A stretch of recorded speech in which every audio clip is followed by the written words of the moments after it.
You never know what you're going to get when you wake up with Sedano and Cap. I was walking towards the dude with the face tattoo, and then I moved on the other side of Beto so that Beto was closer to the guy with the face tattoo, just in case the guy with the face tattoo just decided to go all crazy on me. I don't know why you're so scared. There was a stabbing downtown the other day. So you get stabbed. You sound like when my kid gets drilled in Little League. I'd be like, you're good. Take a breath. You're okay. It's the morning show with Sedano and Cap. Weekdays starting at 7 a.m. on ESPN LA. Here we go. Rams Super Bowl champion DeMarco Farr, Sweet Tea Travis Rogers. The DeMarco and Travis Afternoon Show is on for your Friday afternoon. I'm a chivato. This April 10th, the No Stress Sports Talk Express. As we get ready for a Friday, guess who's here? Andy Kameneztky back again. I only am who I am because I was born that way. I have a gift, and I am trying to not be selfish about it, but to use it. He is a big, bright, shining star. Oh. Sitting in for Sweet Tea, Travis DeMarco's here. Producer Laura, Producer D, Young D. Why don't you shut up? Just shut up and leave me alone. You know, already start with me. Of the social team in the back, Lakers win last night. We'll walk you up to coverage 6 p.m. Lakers, Suns. The Toyota Lakers countdown to tip off with Beto at 6 p.m. We'll have fun and frivolity until then. Plus Dodgers, Rangers, day 2 of the Masters. Getting ready for the LA Kings against the Oilers. Huge game tomorrow at Crypto.com Arena and so much more. Let's do it. The No Stress Sports Talk Express. It's another thing to hear from the TK421. So let me just pop in this 8-track. And you just give a listen and tell me what you think, okay? The DeMarco and Travis Afternoon Show. Your Friday afternoon right now. Puppy power! Oh, no way. There's no way. No way that John and Michael believe they actually have a shot in the first round. Puppy I don't care power! what they say during crosstalk. Nobody, right? Come on. Really? Miracles. As John said, Andy Kameneztky in for Travis Rogers, DeMarco and Travis. They view the world through purple and gold lenses. There. And, yes, very important to remember, their checks yes, are in purple and gold. It helps me see myself in the fall. I get it. They somehow managed to get direct deposit that is purple and gold. You really think they got a shot that LeBron can pull this off and extend the series enough for the cavalry to arrive from Spain in the form of Luka Doncic? Do I think it is possible? Yes, only because I think Houston is a flawed team.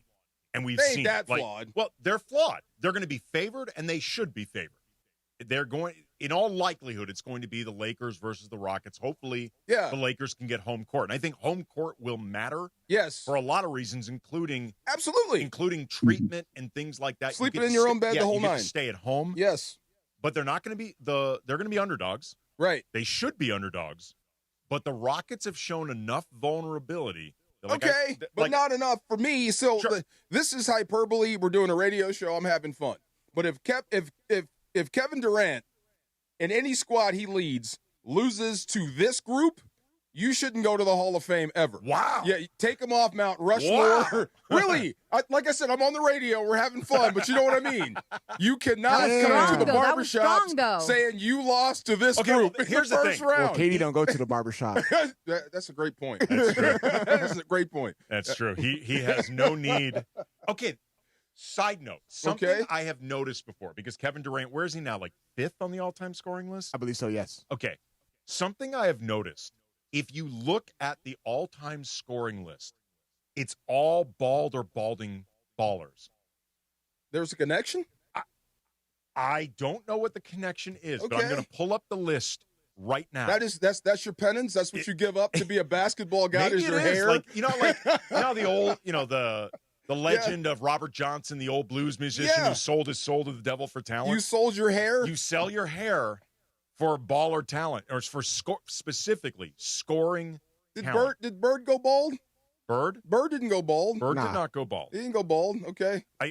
I'm not saying everybody, but I'm going to pull up the all-time scoring list. Wilt Chamberlain, did he go bald too? Wilt had hair. At least, he covered it up with the headband. By the way, brothers with headbands trip me out. By the way, why? I mean, non-basketball playing brothers with head. When you see dudes in the gym, brothers in the gym with headbands on, it flips me out. So I'm not gonna lie to you. When I see brothers with the gym with the headband on, and also when I see them with the full-on arm sleeve, I'm like, you're taking this a lot more serious than I am. Seriously. I'm gonna watch out for you on the basketball court. Okay. Okay. Here's the list right now. Okay. Balding guys? Right. Okay. NBA, and ABA career, however you want to put this. Leaders for scoring. All-time scoring leaders. LeBron. Yeah, okay. He is losing. He's fighting a good fight, though. LeBron needs to come home. He's putting up a good fight. He is putting up a good fight. Yeah. But, well, let me put it this way. His fight against Father Time is much more successful than his fight against the hair I think loss. what he sees, it doesn't match what we see. You know what I mean? Here's the thing. He never gets to see the back of his head. Right. Other than, like, maybe in clips, he can think it's the lighting. We have friends like that. Yeah. Right. Okay. LeBron, number 1. Kareem, number 2. Okay, don't mess with the cap. But you play a million years, your hair is going to come out. His hair was especially coming in that era. Great player, all-time great. Right. Karl Malone. Okay. Kobe Bryant. Kobe was losing hair. Was Kobe balding? Yes, he was. I covered the last 10 years of Really? Kobe's career. I Yes, he never was. associated him with. I thought that was by choice. Go back and look at. Well, sometimes the choice though Yeah. is spawned on by your options. Remember Fro Kobe? Oh yeah. I didn't see the hole. Well, You know what I'm saying? When right, you grow out the fro and you get remember, the hole. Fro Kobe was when he was like 24. Right, but I didn't see the hole. I didn't see the pattern Start baldness. Googling photos of Kobe like 2013, 2014. Okay. You will see it. Number 5, we just discussed, Kevin Durant.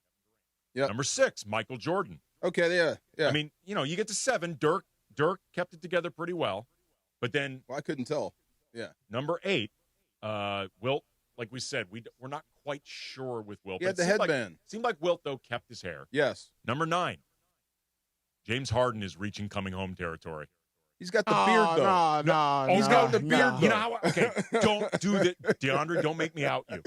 Don't make me out you, because the last time the Lakers and the Cavaliers played, I sent a screenshot to you and Funchy of James Harden's player photo, and he's got the braids. He's still got the braids, but they're pulling back further I never and further thought now. he was a balding. Further No. and further. Take a look. Yeah, further yeah. and further to where some Okay, of the that's braids now start to look a little bit like a mohawk with the beard. That's I texted- receding hairline. Bald starts back But here. Bald can start anywhere. I mean, but this is what I mean. Bald starts back here when you get the bald spot. He is looking more and more conspicuously like Mr. T. Is he yanking him back? Okay, it might be He's time in the to switch. process. Yeah, James Harden is yeah. in the process. You're right. And Okay. then 10 is Shaq. Shaq kept his hair. Shaq D's. Okay. But I'm just saying, what is that, 7 out of the top 10 scorers You may of be all time? onto something there. You I may be think- onto something. I think that is the price to pay for being an all-time great scorer. Yes. Here's what we'll know. Because Luka's got great hair, and he's 27. If by the time Luka's like 33, See, that stuff Iverson starts didn't falling out. didn't go bald. Did Carmelo? No. No. See, But he's 11. okay. He's maybe 11. it's like dynamic scorer and championships. Mhm. Yeah, Something all like that, all that. You may have to sacrifice your hair. What did you learn last night? I mean, we put a lot on that game. They came out with a victory. They have a chance to, I guess, solidify the 4 seed. Yes, They're fighting. They need to either win out their next 2 games or win one and Houston loses 1. Their magic number is 2. Yeah, okay. If they can get 2 wins or 2 Houston losses, whatever, they will solidify the 4 because they've got the tiebreaker over Houston. Their records are right now identical. So I was trying to play the other side when John was saying, you need to win, and then Houston and Minnesota have to play, and Houston has to win or lose that game? For the Lakers' purposes, lose. Okay, so if you're Minnesota, aren't you kind of manipulating, or does it matter to you? I don't think Minnesota – you mean like we can drop this game because it will help us out, which will hose them. I don't think the Wolves can move much in either direction. I'd have to look at their record. Or lock in their opponent in some way. I think the Wolves are pretty locked into 6. Okay, yeah. Okay. And they can't really do anything to manipulate the Lakers into 3. Like, that would take more Denver doing something or the Lakers continuing to win. Mm-hmm. I don't think Minnesota can do anything to move the Lakers into the 3, if that's what you're asking. Yeah, that's exactly. And well, I mean, I guess is there an impetus to finish out the year strong? Or what I'm trying to say is Minnesota cannot catch the Rockets at all. Okay, so when and the Suns are locked into the 7. When can I rest LeBron for the postseason? Because you can't rest him if you need games. They want to, if they possibly can, get this 4 seed, because I think as much as health is going to matter most, And as JJ said, trying to land on the rotation that he wants, because obviously they're figuring out a lot on the fly. If you want to try to pull off this upset, because I think it will be rightly seen as an upset, which I think is a miracle, home court advantage will matter. That will help. Yeah. I'm not saying it'll push it over the top, but it matters. Like, put it this way. If you're trying to pull off an upset and you can manage to push this thing to game 7, you would rather that thing be in LA than in Houston. Absolutely. If you had your druthers, no doubt. But all I'm saying, when you're playing a basketball game every 48 hours, I want to rest my oldest, best player as much as I can. Here's the way I would think about it, and some of this would be dependent on how's the score going tonight against the Suns, because Utah's got a lot on the line right now, DeMarco. They really need to lose this game on Sunday against the Lakers. So don't get in their way. I am very confident about Sunday. Okay. Like, extremely confident. Depending on how tonight's game goes, like, I think reps for LeBron with this group, with everybody getting on the same page of how things are going to operate now without Luka and Austin, because it changes so much of the way they were operating. I do think they need reps. Depending on how the game's shaking out, I don't know if they necessarily need to play LeBron 30 to 35 minutes, but I do think the reps matter. Even like Sunday against Utah, I could see the argument for playing LeBron 18 minutes. Okay. Just so guys continue to get the reps against non-practice players, because you can't replicate exactly what's going on during practice. Wow. And they are going to, JJ has said, they are going to practice. It's like taking a fight on short notice. It ain't really going to matter. Weren't we talking about the moves the Lakers made? Yeah. And Corey Bufkin, Kobe Bufkin, was let go, and they're trying to figure out which guy to sign. And for that last 15th man spot. And I told you, this feels like, you ever watch the movies where the guy empties the clip and he throws the gun? This is throwing the gun, right? This is it. Like, it ain't really going to matter, you know what I mean? Right. Yeah, but I guess this is where you are. But, I mean, if you had a choice, who would you sign? Timmy's been the guy. I mean. Well, okay, we can talk about this actually coming up next. Like, the most conventional wisdom is that the Lakers are either going to convert Nick Smith Jr. or Drew Timme to a full NBA contract, because you cannot have a two-way contract guy on your playoff roster. So if Drew Timme or Nick Smith Jr. would have to be converted. Which one can dribble? The better dribbler is probably Nick Smith Jr. That's the guy I would go with. However, Drew Timme has brought the ball up a couple of times and set the Lakers up offensively. He might be the better playmaker. He actually might be the better playmaker. To take his point, he might be the better playmaker, and he's the better decision maker. I'm not lying. JJ is getting too wide.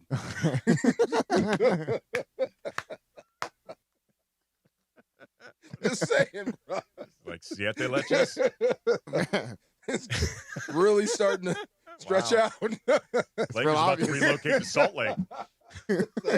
Wow. It's going to be the first time in history that Boston fans are rooting for the Lakers. I'm just saying. But I thought didn't Chris Paul come up? It actually makes sense when you think about it, but it ain't going to happen. Let's talk about this coming up next, because I know who the Lakers would add to this 15th spot, I know is of a lot of interest to Laker fans, but also, too, there is the question of process and player talent evaluation that has come up a lot over the last couple of years with the Lakers, and the mechanics of putting Kobe Bufkin as the 15th guy on the roster right after the trade deadline, only to waive him before the playoffs, raises some questions about process. That's very nicely put. All right. Maybe coming up next, we will not be so nice about it. DeMarco and Travis, Andy in for Travis, 710 ESPN. Don't miss the Countdown to Kickoff, presented by BMO, official bank of LAFC. LAFC just keeps on rolling. The black and gold dominate Mexican side Cruz Azul, and the unbeaten run rolls on. Owanga, Sonny, David Martinez are all on fire. But can LAFC keep it going in Portland this weekend? Join me on Countdown to Kickoff, presented by BMO, tomorrow at noon on 710 ESPN and the ESPN LA app. BMO presents Countdown to Kickoff, hosted by Mario Ruiz on ESPN LA. Welcome to Pacific Palms Resort, a full-service destination in the San Gabriel Valley. Stay in spacious, first-class accommodations with stunning views, and savor an unforgettable meal at Red Restaurant and Bar, the hottest dining experience in the San Gabriel Valley, featuring culinary delights designed to excite even the most refined palate. Tee off on one of our 2 PGA-designed golf courses, a favorite among seasoned golfers, then relax at our Oasis pool or indulge in a rejuvenating spa treatment. Discover luxury hospitality at its finest at Pacific Palms Resort. Hey Rams fans, it's your quarterback Matthew Stafford here. The Rams and United Way of Greater Los Angeles are excited to bring Walk United LA to SoFi Stadium this year on Saturday, May 9th. Join me and my family for the 5K walk run and help support our Los Angeles community. Registration is now open at walkunitedla.org, where you can sign up for Team Rams and learn more. Our team is only as strong as our city, and this walk is about uplifting all Angelinos in need. I can't wait to see y'all at the Rams house on May 9th. Call Jacob. Hey, it's Mace. And I'm Ireland. You know, we know Jacob and Ronnie. We've known him for a long time. And most of all, we trust him. Here's the thing. If you get in an accident, within the first 30 seconds, they're going to try and get you to take a deal that isn't in your best interest. Let's talk about some of the red flags that you should be on the lookout for. The insurance companies will rush you to settle. They'll record all your conversations. They'll downplay your pain. They'll delay any payment that you have coming, and they blame you early. If you call Jacob at 800-345-6789, none of that happens. No, count on Jacob. If you can count, you can get to Jacob. 800-345-6789. That's 800-345-6789. Accident or injury, call Jacob and Ronnie. Call Jacob, 1-800-345-6789. Call Jacob. You're sitting at a red light or stuck in traffic, and your phone lights up. Maybe it's a text, a video call, a new post, or a quick notification you think you can check in a second. It feels harmless, but the truth is, once your eyes leave the road, you're not really driving anymore. And traffic doesn't pause just because you do. That split second of distraction can throw off everything. Your reaction time, your awareness, your ability to avoid someone else's mistake. You could damage your car, injure yourself, or hurt someone you care about. Or you could get pulled over for a reminder that your phone isn't worth the risk. So before you start driving, make it easy on yourself. Put your phone on silent. Toss it in the glove box. Set it to Do Not Disturb. Put the phone away or pay. Paid for by NHTSA. You're listening to the DeMarco and Travis Afternoon Show on 710. By the way, DeMarco, I see you rocking that quarter zip today, man. Am I Those making a gross, statement with this thing? Yes. It's DeMarco Farr and Travis Rogers. It's a quarter zip. We've had these forever. You and I have been wearing these for 30 years. Back to DeMarco and Travis. Chips. Yes. Ponch and John. There we go. Come on. You had to be there. My favorite part is when they used to show him shifting his foot. Yeah. On the motorcycle? Yeah, he'd shift and then he'd do that and then it would take off. I used to love that part. Yeah. Ponch and John. This was back when theme songs meant something. Everything. Like your theme song was important, and if it was a sitcom, your theme song lyrics explained the entire premise of the show. True. Like you could walk into season 7 of a show cold. Just listen to the introductory sitcom. You'll get everything. Oh yeah, You'll get explain everything exactly what Sopranos. No, that.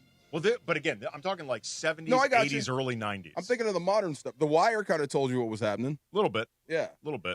Did you ever watch Sons of Anarchy? Oh yeah, I love that show. Yeah. Did anybody ever watch that? Yeah.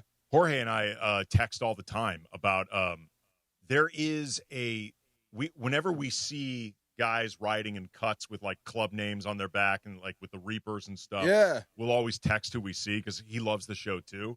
But there is a guy who is in a club.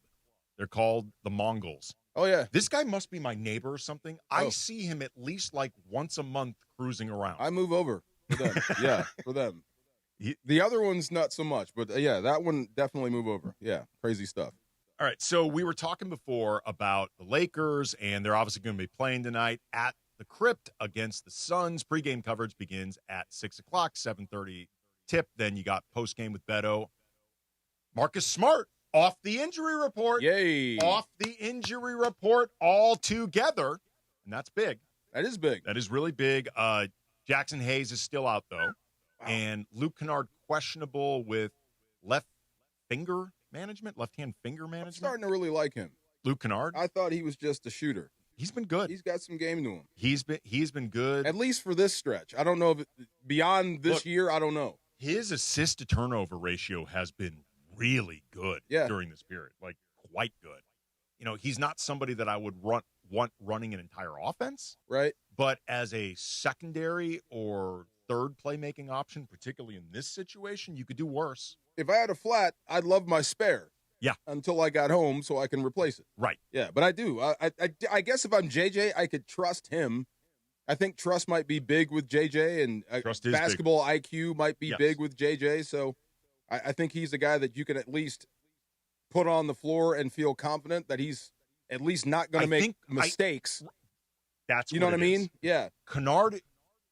Is Kennard's ceiling that high as a guy who's really a shooting guard being told to play point guard? The ceiling isn't super high, but I think the floor is actually pretty high. Yeah. And the floor in this case might actually matter more than the ceiling. He's probably going to get beat physically, but at least mentally there's some plays he can make. So I could work with that. I mean, I want to say over the last 3 games, he's got something like 28 assists against 4 turnovers. Yeah. Something like that. Like he's done a really good job getting guys looks and not turning the ball over. Okay, so I spent some time on the East this morning just for fun, and I heard a lot of talk about perimeter defense, and I don't know where the Lakers stack up perimeter defensively.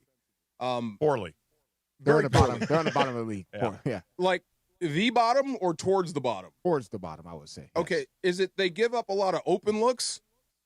Yeah, I mean, there's a point where Lakers they struggle guarding the 3-point ball. Like, well, it makes sense when you have to help, right? You're going to give up some open looks. I guess that tracks with how you have to play defense. Yeah, they don't. That's why this offseason is always it's important because they need to get better at the perimeter as far as defender. Like they got Marcus Smart, but they rely solely heavy on him as far as to do everything defensively, as far as keeping guys in front, orchestrating the defense, being the one that communicates a lot. Like they're going to need more of Marcus Smart, especially younger too. That's the guy. When you say he's coming back, I'm like, you got an opportunity. Braun's going to be Braun. Everybody else we don't expect much of. But I mean, if Houston is just bombing away and exploding on the Lakers, well, guess who's going to be out in front of most of that? Marcus Smart. Well, it's also really going to help if the Lakers want to try to keep that 4 seed and maintain home court for the first round. Speaking of which, LAFC, they're on the road this weekend. Are they really? DeMarco. Oh, wow. Tune in tomorrow at 12 p.m. for the BMO Countdown to kick off on ESPN LA 710 and the ESPN LA app. Then later that evening, LAFC takes on the Portland Timber with pregame at 1 p.m. and the kickoff at 1:30, streaming live on the ESPN LA app, home of LAFC. Also, speaking of guards, Kobe Bufkin, it was announced by the Lakers, waived today. You may recall right on the day of the trade deadline, or a couple days after, I should say, Luke Kennard made his debut. It was a Saturday at the Crypt against the Warriors.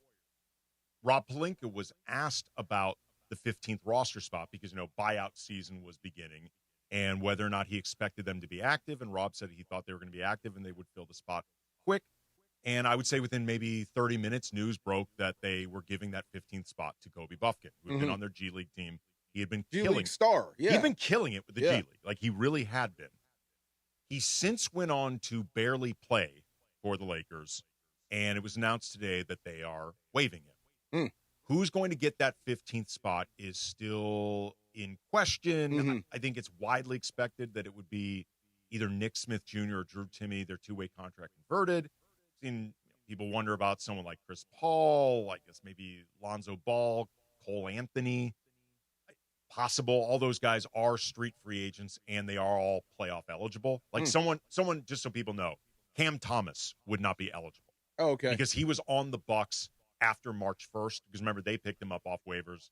Then they ended up waiving him. Cam Thomas would not be playoff eligible. Kobe Bufkin, I mean, like as far as him not happened? What happened? This is what I think is a really interesting question with Kobe Bufkin. Because the Lakers jumped on that quickly. Sure they did. Like, in a way that had a lot what people going, like, really? Seemed like they knew what they were doing. Yeah, like, really? Yeah. Boy, you guys really zeroed in on Kobe Bufkin maybe quickly. JJ is just a hard-ass coach. It's going to be hard for a player like Kobe Bufkin, who has not had a lot of NBA reps, to get reps with JJ. Right. From all that to be let go? What Wow. It's going to raise questions, though, DeMarco, about process and, like, talent evaluation in the front office, because I don't think the opportunity costs were that big, because most waiver guys don't make that much of an impact. Yeah. But the Lakers jumped on that so quickly, and to go from jumping on that so quickly to waiving the guy, you have to wonder what exactly led them to the point of deciding it was so important we have to take Kobe Bufkin. Okay, so this is what I meant earlier when I said I definitely trust the Dodgers. Farm system, talent acquisition, everything. Obviously, you have to. Back-to-back World Series champions. Possible 3 in a row, right? I trust the Rams and how they pick. They rebuilt with the plane in the air. It was supposed to be a down year. It wasn't, and here they are back in Super Bowl contention. And you'd have to say it's as much less need as it is Sean McVay. Would you say that? Yeah, Correct, yes. absolutely. Of all the major teams, I guess outside of the Clippers, damn, I don't think I trust the Lakers. It seems like every move, or at least the small ones, keep coming up short. You have to throw in Dalton Connect. Yeah. I mean, that clearly has not worked out at the time. That seemed And like, I get he's talented, but still, you got a player that you can't use. And then if you add Bufkin to this, okay, you jumped on him. or Jalen Hood-Schifino. Hood-Schifino. I mean, just so many things that just hadn't gone right. It just makes you go, when the move goes through, there may be some doubt to it, as opposed to the others. You know, does that make any sense? It does. But what about the moves that they did, before Jalen Hood-Schifino and before Dalton Connect, as far as they got Alex Caruso. And I know a lot of Lakers fans to this day, still hold a grudge as far as Lakers letting Alex Caruso walk, which totally understandable. That should count, right? He's not here anymore. He's not here no more. Yeah. But the fact that they kept Austin Reeves, they developed him, you saw his growth, and to the point now that he's looking to be a max contract guy, there's still some truth to that. And then Max Christie, like me and AK were talking about, I understand Lakers got rid of him. Christie's not here anymore. But you had to get rid of him in order to get. But Luka they Doncic. evaluated him correctly. Okay. They evaluated, and they That's targeted fair. him. They Okay. actually targeted him. The jury's still out on a Theoro, obviously, because he spent most of the year injured. Okay, push. But even like if you want to go a little bit more like further back, like when the baby Lakers, like they hit on majority of those picks, it's like with Randall, with Hart, with but they were able to utilize those picks, those guys that they got in order to get Anthony Davis, in order to get LeBron James, and it led to what? It led to a championship. Yeah, do you trust Laker decision making 100%? No. Oh, okay. That's all I'm saying. Right. Okay. I right. don't. But we are also about to, I think, this offseason start seeing the front office expand. Like, to begin, they need a scouting department. Like, now. Like, I thought that was already in the works. No, well, to the best of I'm sure things may be in the works. I heard you say it on your show a couple of months ago. Well, they brought in somebody to help with draft personnel. I'm blanking on his name. He's the guy that was the coach with UVA. You missed the alley-oop, DeAndre. Right. He was the guy with UVA. The coach brought in. Yes. Emily was really excited about it. Tony Bennett. Tony Bennett. Thank you. You Tony missed Bennett. the alley-oop. I said your show. I know. Come on. I have been told to keep the show name my unnamed podcast. We had son to dad assists last night. I know, I'm trying to get one, and you left me hanging. I was given the that code was a red bounce pass off the backboard. The code red was ordered to let the ball drop. It's above my pay grade. I'm sorry. Okay, go ahead. But Tony Bennett was brought in, I think, to be part of draft evaluation. He's not running the scouting department or running even the draft war room. He's being brought in to help consult whoever is going to be doing that stuff. It's a step in the right direction. Right. Okay, but not there yet. Right. To the best of my knowledge, the scouting department is, put it this way, there is nobody that has been announced as running the scouting department, or we brought in these people to replace who we let go with Joey and Jesse Buss and those scouts. So it's going to be the same decision makers making decisions for the foreseeable I'm assuming future. they're bringing in new people. Okay. I'm assuming that they are. The Bufkin thing does not give me confidence. Right. It seems like more of the same, which is scary. Yeah. I mean, look, like I said before, I don't think the opportunity costs were that big because, again, there are exceptions. Markieff Morris mattered for the 2020 championship run. He was a buyout guy. Jordan Goodwin last year was quasi buyout, not quite there, but they signed him to a 10-day or two-way contract, right around close to trade deadline. and he worked out well for them. So there have been some minor hits in that, but for the most part, waiver wire guys don't matter much for playoff teams. Like I said, it's like throwing the gun. Right. So the opportunity costs weren't huge. No. But it does make you question the process. That they snatched up Kobe Bufkin that quickly to then let him go. It just speaks to why they need to buff out all of these There's a disconnect. departments. Either we like him, and then you get to a point where I can't use him. Right. You know what I mean? That is a disconnect. That is dysfunction. Okay. Somebody within the Lakers liked Kobe Bufkin more than somebody else. That's what I'm saying. Yeah. Well, why isn't he getting on the floor? Why he can't do X, Y, and Z?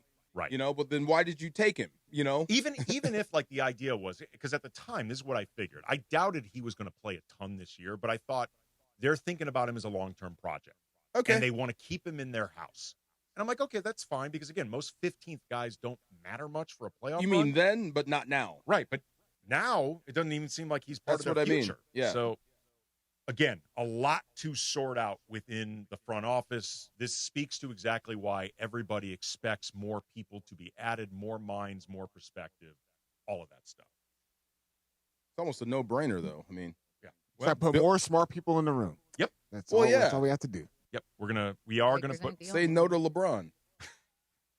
What? Wow. No, I want Westbrook. No. Okay. Right. Okay. I get what you mean now. I get what. Hell no. We know why Caruso's not here, you know. So No, yes. that was not LeBron. That was not LeBron. I would be stunned if LeBron wanted Alex Caruso out. I would be stunned if that was the case. Alex Caruso helped him win a championship. Yeah. He did. I know. I would be very surprised. You heard LeBron, he hates Memphis. Caruso's his guy. All right, coming up And next. Milwaukee. Coming up next, go talk a little Dodgers, a little bit of Shohei Ohtani. Andy Kameneztky in for Travis Rogers, DeMarco, and Travis 710 ESPN. Kings fans, what a win! They score! Tipped on the way through by Adrian Kempe. His second of the game makes it 3-1 LA. The final regular season game at home. Kings and Oilers at Crypto, 1 o'clock on Saturday. That's right, the Oilers, Connor McDavid. Kings and Oilers Saturday, 1 o'clock. Check us out, and after the game, call Sam Boney and get on and talk all about it. Kings and Oilers, 1 o'clock on Saturday, ESPN LA, your home for Kings hockey.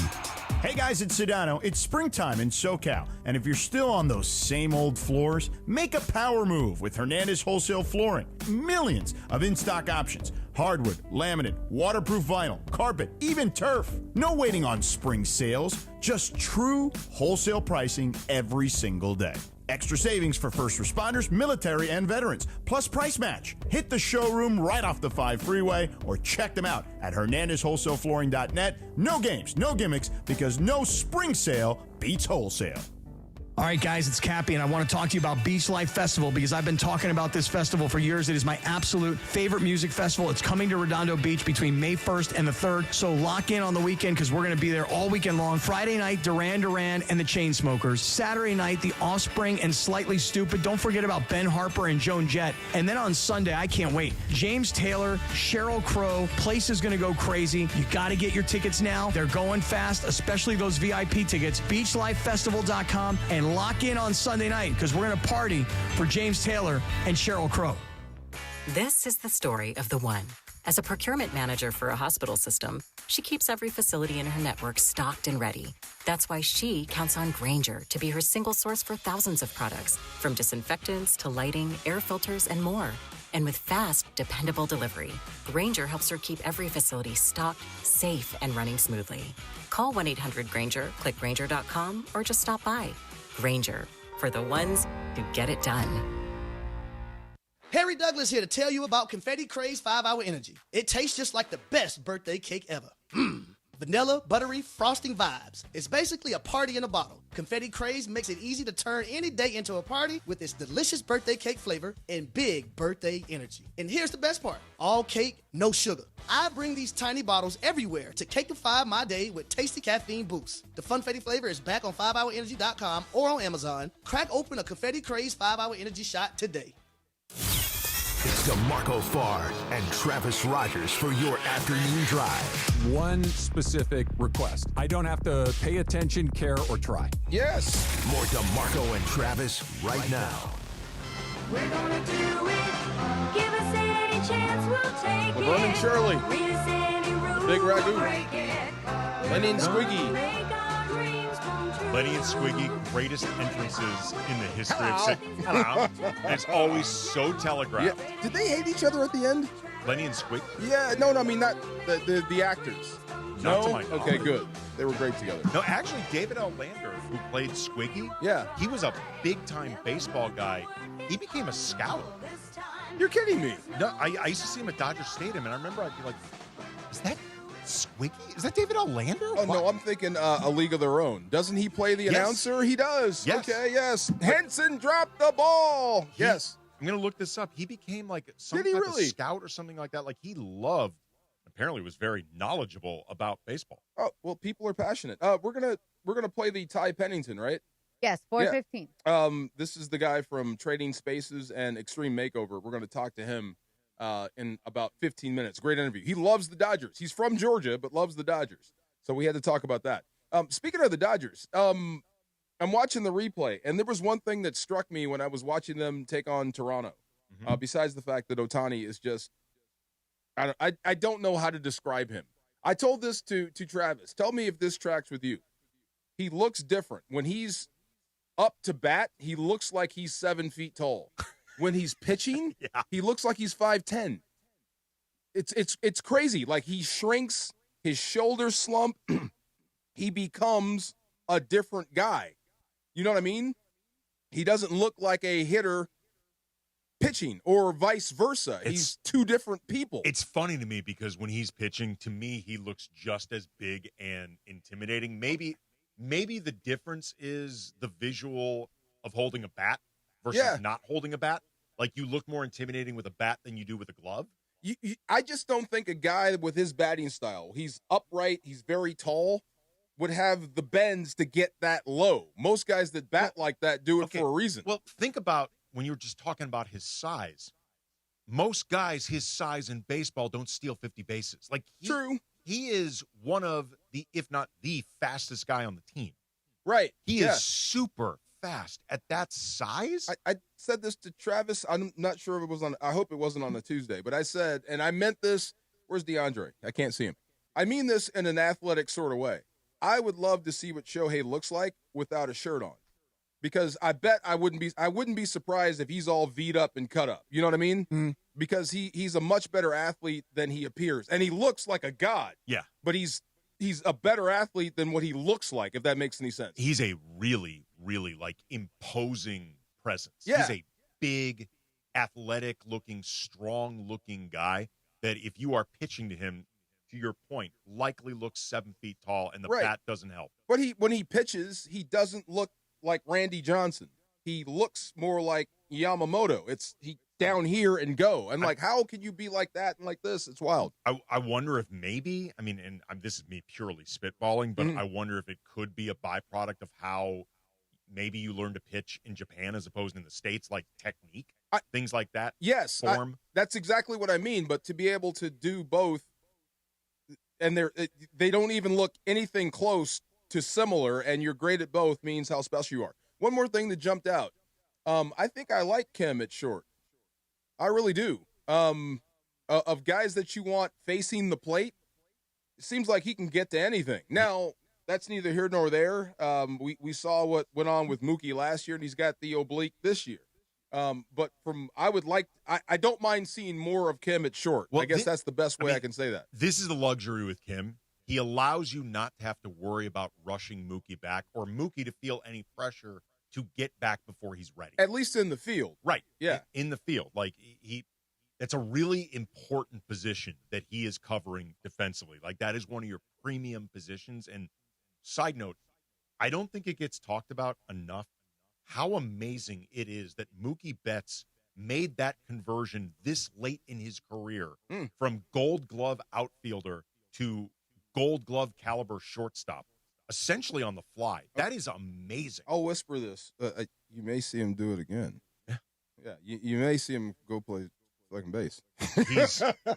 Mookie is an incredible athlete. Yeah, Two things. First of all, what's on tap today on ESPN LA? The Lakers back at Crypto.com Arena tonight to face Phoenix Suns. Toyota Countdown with Beto Duran begins at 6 p.m. Tip-off at 7:30. Hear it on your afternoon drive on 710 ESPN or in crystal clear digital audio on the ESPN LA app. Brought to you by Michelob Ultra, a superior taste worth playing for, the official beer sponsor of the Los Angeles Lakers. Please enjoy it responsibly. Also, according to Wikipedia, David Lander, a.k.a. Squiggy, he grew up a Pittsburgh Pirate fan and in 1997 began working as a talent scout, first for the Angels, then the Mariners. And he he passed, but he is a member of the Society for American Baseball Research, a sabermetrics organization. Didn't so he was know that. part of like the analytics wave before that was now what everything What in it is baseball now. is. Yeah. Wow. So, I mean, he was like a true baseball guy. That makes sense. Because I remember when I first started doing work for ESPN, I would sometimes get sent to Dodger Stadium to do whatever. And I remember, like, I could swear that is David Lander, but, like, why is he in the press area? Like, what? And then he I loves learned baseball. he's a scout. He gets it. He understands became it. his job. It. Yeah, he sees it. I wish he could do that for basketball. Maybe the Lakers could hire him. So it's interesting, too. We're talking about Ohtani. After the Blue Jays loss, he admitted to some fatigue, not having the typical sharpness that he wants on the mound. And, he had talked about, or it has been reported, he wants to win the Cy Young. Like, that is his goal for this year. That is something that he wants to do. Yeah. Do you have any concerns at all about overtaxing Ohtani? I did, but it doesn't matter. We talked about this. It's something that he's dreamed about, and it's on his goal list to be the best player in baseball. And so far, he's checked off everything on that list. So I think he's earned the right to go after it. And I think the Dodgers are the perfect squad. I mean, if you lose him at the plate or on the mound, you still have redundancy. Right. It doesn't scuttle it hurts. Right. Big time. Oh, it hurts. But it doesn't kill your chances. Yeah, why not? Yeah. I mean, look, I would trust him to trust his own body and trust how much of a toll any of this is taking on himself. Like, last year, I thought it actually took him like a month or so to get used to the idea of pitching and, starting games and being a DH. I thought it took him a good month and a half to really get used to it. He was coming off injury, yeah. He was coming off injury, and this might be a little faster. And if you looked at if you lined up some of his plate appearances on the days where he started, for a while, those were some of his worst days batting, like some of his least prolific batting. I trust him, especially now having had an entire offseason to build up to this. I think he's going to be fine. Well, here's the funny thing.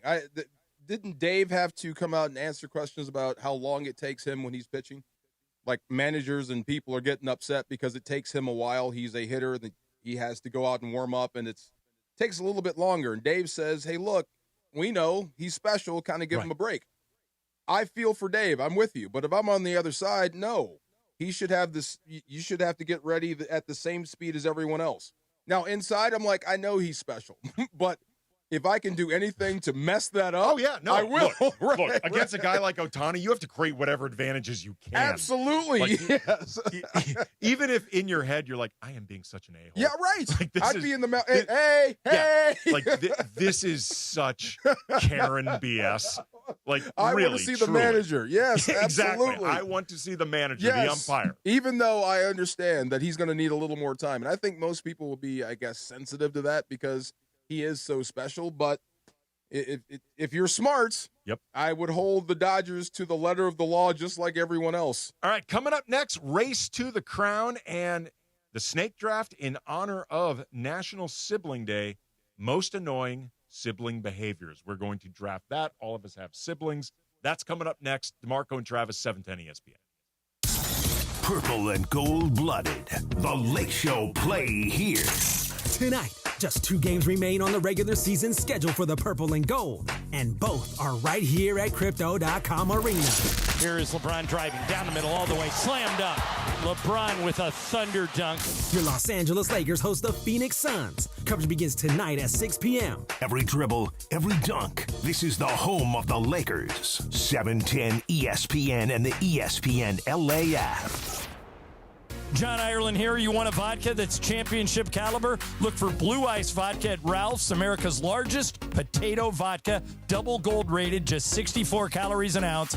Classic, Huckleberry, or double espresso. Blue Ice Vodka. Vodka with standards. Welcome to Pacific Palms Resort, a full-service destination in the San Gabriel Valley. Stay in spacious, first-class accommodations with stunning views and savor an unforgettable meal at Red Restaurant and Bar, the hottest dining experience in the San Gabriel Valley, featuring culinary delights designed to excite even the most refined palate. Tee off on one of our 2 PGA-designed golf courses, a favorite among seasoned golfers, then relax at our Oasis pool or indulge in a rejuvenating spa treatment. Discover luxury hospitality at its finest at Pacific Palms Resort. Pizza Hut is bringing the heat with their new hand-tossed crust. Crispy and golden on the outside, soft and fluffy on the inside, finished with buttery garlic parm seasoning in every bite. And right now, grab a large pizza with any 3 toppings for just $10.99, delivery or carryout. When you're hungry for big flavor, keep Pizza Hut coming with the $10.99 large 3-topping deal. Order now at pizzahut.com or download the Pizza Hut app. Limited time offer. Additional charges for extra cheese and toppings, stuffed crust, and original pan. Hey Rams fans, it's your quarterback Matthew Stafford here. The Rams and United Way of Greater Los Angeles are excited to bring Walk United LA to SoFi Stadium this year on Saturday, May 9th. Join me and my family for the 5K walk run and help support our Los Angeles community. Registration is now open at walkunitedla.org, where you can sign up for Team Rams and learn more. Our team is only as strong as our city, and this walk is about uplifting all Angelinos in need. I can't wait to see y'all at the Rams house on May 9th. 710 ESPN, your home for the 17-time world champion Lakers. KSPN Los Angeles, a Good Karma Brands radio station. It's time for Race to the Crown right now on the DeMarco and Travis Afternoon Show. Race to the Crown is driven by Rotolo Chevrolet, California's #1 Chevy dealer 13 straight years. Huge inventory, outstanding service. Rotolo takes pride in doing it right.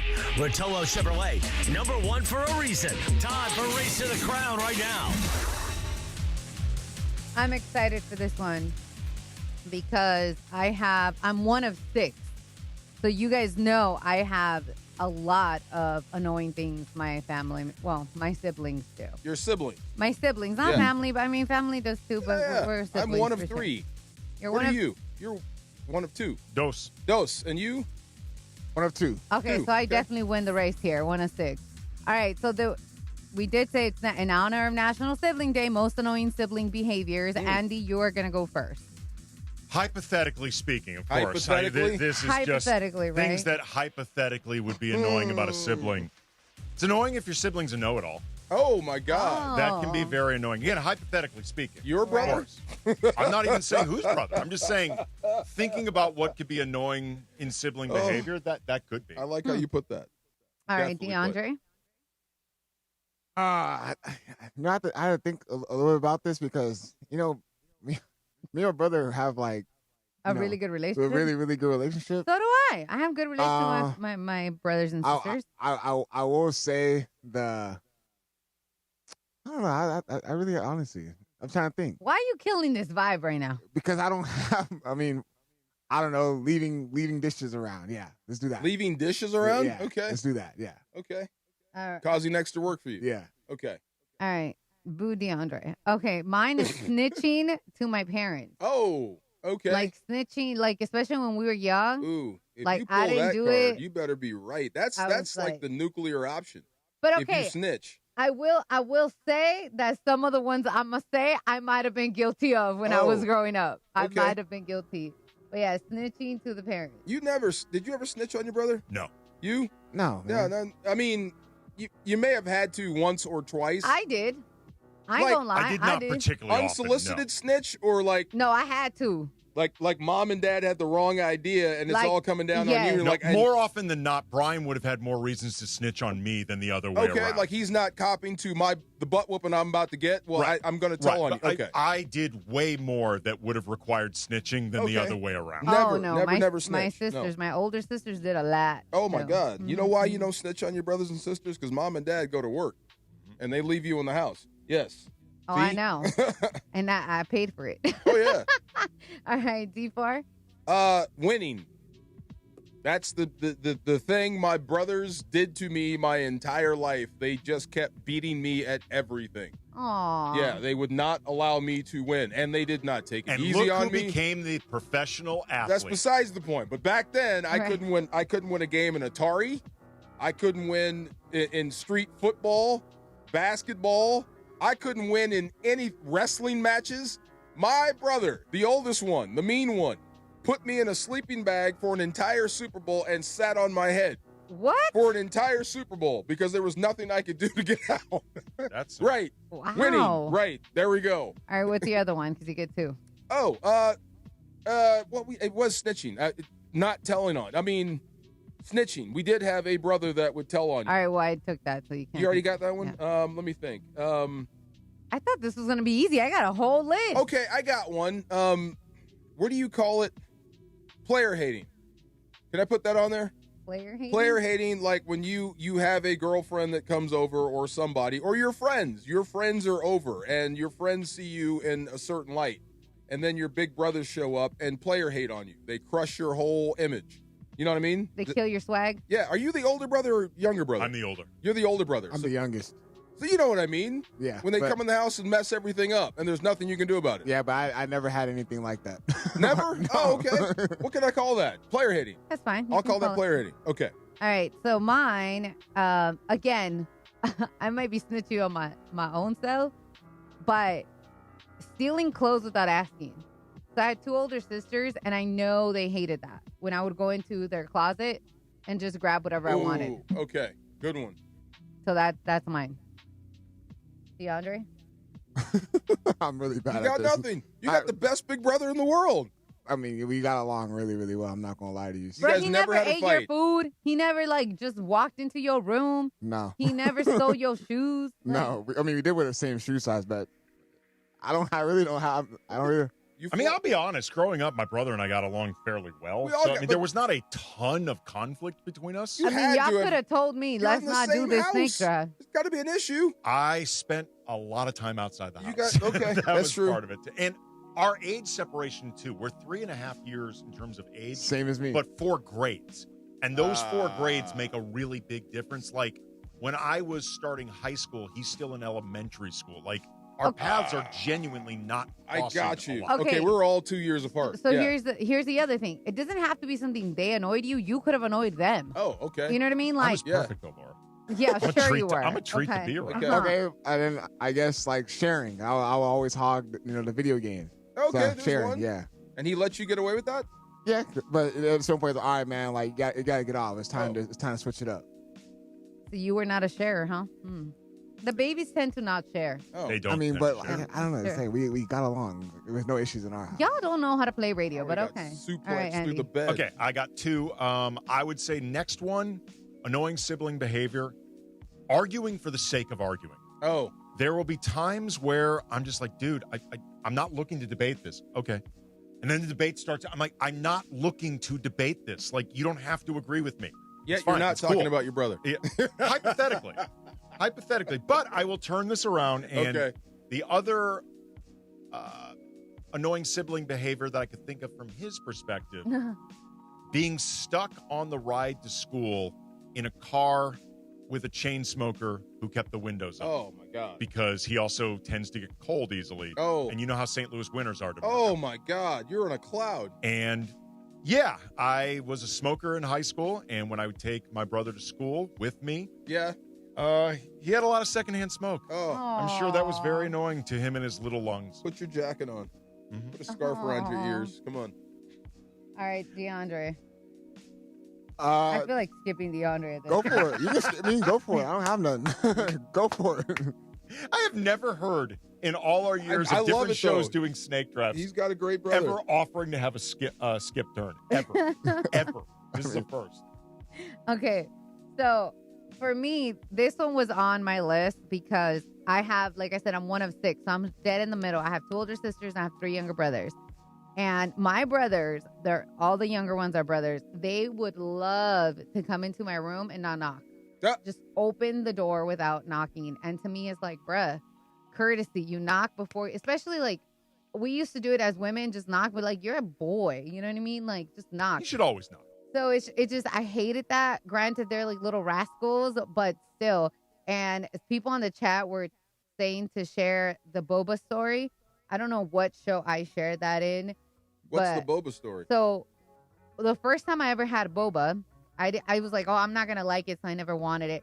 My friend brought me one, and it was something along the lines of like, I was drinking the boba, and I was like, oh, my God, the black little balls, you know, the little black balls. Yeah, tapioca, right? Tapioca. Yeah. But I was like, oh, I was like, the black balls are stuck in my mouth or something like that. So my brother opens the door, and he was like, what? I thought I was thinking of something completely different. Oh, my God. So it was bad, yeah. So that's my boba story. But yeah, not knocking is one of like my pet peeves till this day. Like, you always got to knock. Always. I had to learn that because I didn't grow up with sisters. But then I was blessed with 2 daughters. So I had to learn. You got to knock. And I do. All the time. I from way down the hall, I knock. Like, I knock all the way down. Absolutely. Yeah. But for guys, it's not a thing, right? Like, y'all don't. No, I had to learn that. Yeah, I didn't. That was a thing that we did not grow up with. Right. They would just come in. All right. Yeah. And D-Far was the last one. Okay, so this is me to them. So, like I said, I was vastly outnumbered. Do you guys know who the Mulkey brothers are? Anybody watch wrestling back in the day? The Mulkey brothers? Okay, the Mulkey brothers were the opposite of the Road Warriors. They would just get the hell beaten out of them. So I was an honorary Mulkey. So whatever they wanted to do, whatever wrestling move they wanted to practice on, I was the crash test dummy. So my only revenge to them was I would take dives and hurt myself. Like I would. Like when I would hear my mom pull up in the driveway, I'd climb on something and dive off and hurt myself. Okay, this is Brian never took dives, but he was the younger brother. And growing up, we used to like wrestling at the Chase and the old Von Erich brothers and early Hulk Hogan, stuff like that. We would practice moves, or really I would be practicing moves on him, my younger brother. Right. And there were times where I was practicing, and thankfully I had at least some sense to do this on my parents' bed, which was bigger. Right. I was practicing like suplexes and pile drivers on him. I could have paralyzed him. We had no idea what we were doing. Absolutely. No, times 2 for me. It was a tag team. Yes, I was getting finishing moves like the Doomsday Device and Axe and Smash in there. So my only recourse was to take a dive, and I would get them in trouble. I couldn't beat you up, but Mom could. So, why is DeMarco laying on the ground crying? You're supposed to watch. See, I would get them back, and then she'd go to work and it'd start all over again. I'm going to share a quick story because I know, DeAndre, you said you didn't have, you and your brother were great. Yeah, he's Superman. Yeah. Good for you. Sorry about that. No, there's nothing wrong. That's awesome. I had my troubles and tribulations with my sisters, especially growing up, and obviously my brothers. Being the middle child sucks. And so the babies, my boyfriend's one of 3, and he has a little brother. And one of the meanest stories that they've ever told me that they did to him, he was a chunky little child, he was a chunky baby. So him and his sister put a sock in his mouth and tied him like a little piggy. How mean is that? Well, it depends. What do you mean depends? That's so mean. Did he deserve it? Come on. No, they did it just because they thought it was funny. Well, because he was chunky. Yeah, well. You're talking siblings, right? This is what we do. No, even I didn't do anything like that. Oh. That's wild. You don't do that to your sibling. This is what we do. Oh, my God, yes. You should come over for Thanksgiving dinner. You should see my family get together. I was growing up, and Brian will attest to this. I was in 95% of the cases. I was actually really nice to him. I did not pick on him. Of course. We all loved each other. I did not pick on him often. Yeah. Like I said, our paths did not cross. We got along well, but our paths did not cross a ton in the house. Mostly it would be if we were out with our parents, and then at that point, like the siblings are together. Yeah. But I did not bully him much. That no, was not there's my no nature. bullying, but I mean, brothers and sisters they run afoul of each other. Yes, they do. Especially when someone steals your underwear. See, that happens to me. Happened to me a lot.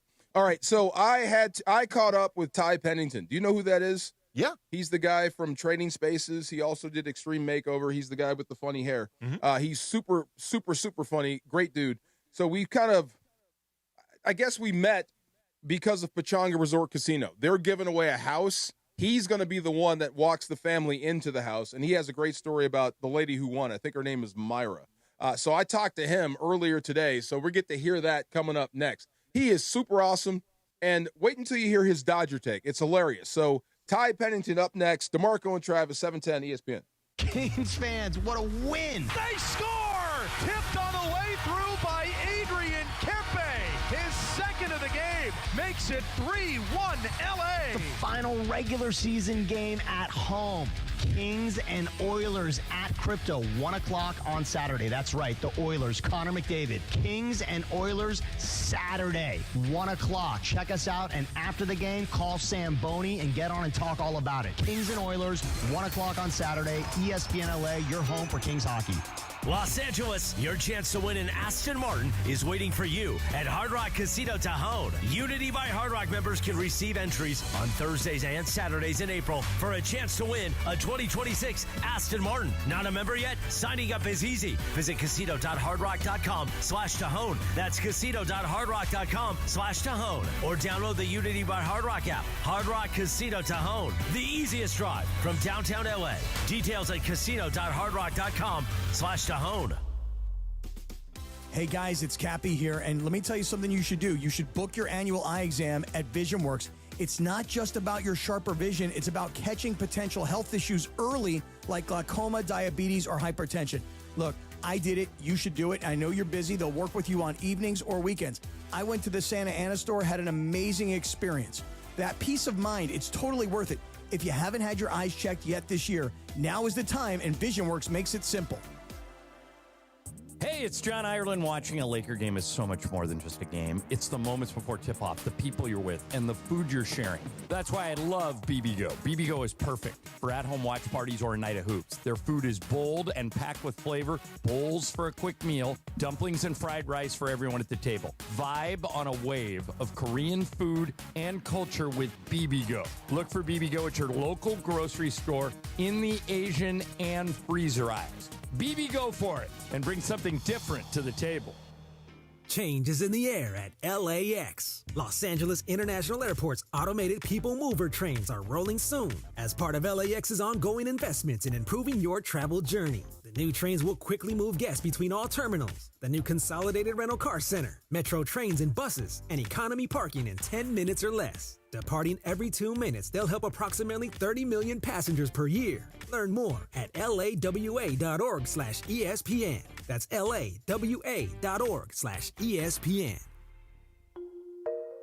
You're sitting at a red light or stuck in traffic, and your phone lights up. Maybe it's a text, a video call, a new post, or a quick notification you think you can check in a second. It feels harmless, but the truth is, once your eyes leave the road, you're not really driving anymore. And traffic doesn't pause just because you do. That split second of distraction can throw off everything. Your reaction time, your awareness, your ability to avoid someone else's mistake. You could damage your car, injure yourself, or hurt someone you care about. Or you could get pulled over for a reminder that your phone isn't worth the risk. So before you start driving, make it easy on yourself. Put your phone on silent. Toss it in the glove box. Set it to Do Not Disturb. Put the phone away or pay. Paid for by NHTSA.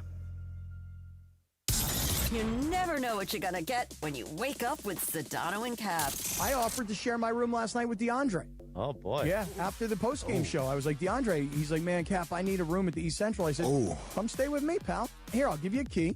I'll be sound asleep. Chocolate decadence, baby. I'll even create like a row of pillows in between the beds. So I got What's this wrong? half, He didn't you want to got do that it? half. Was he afraid? He was afraid.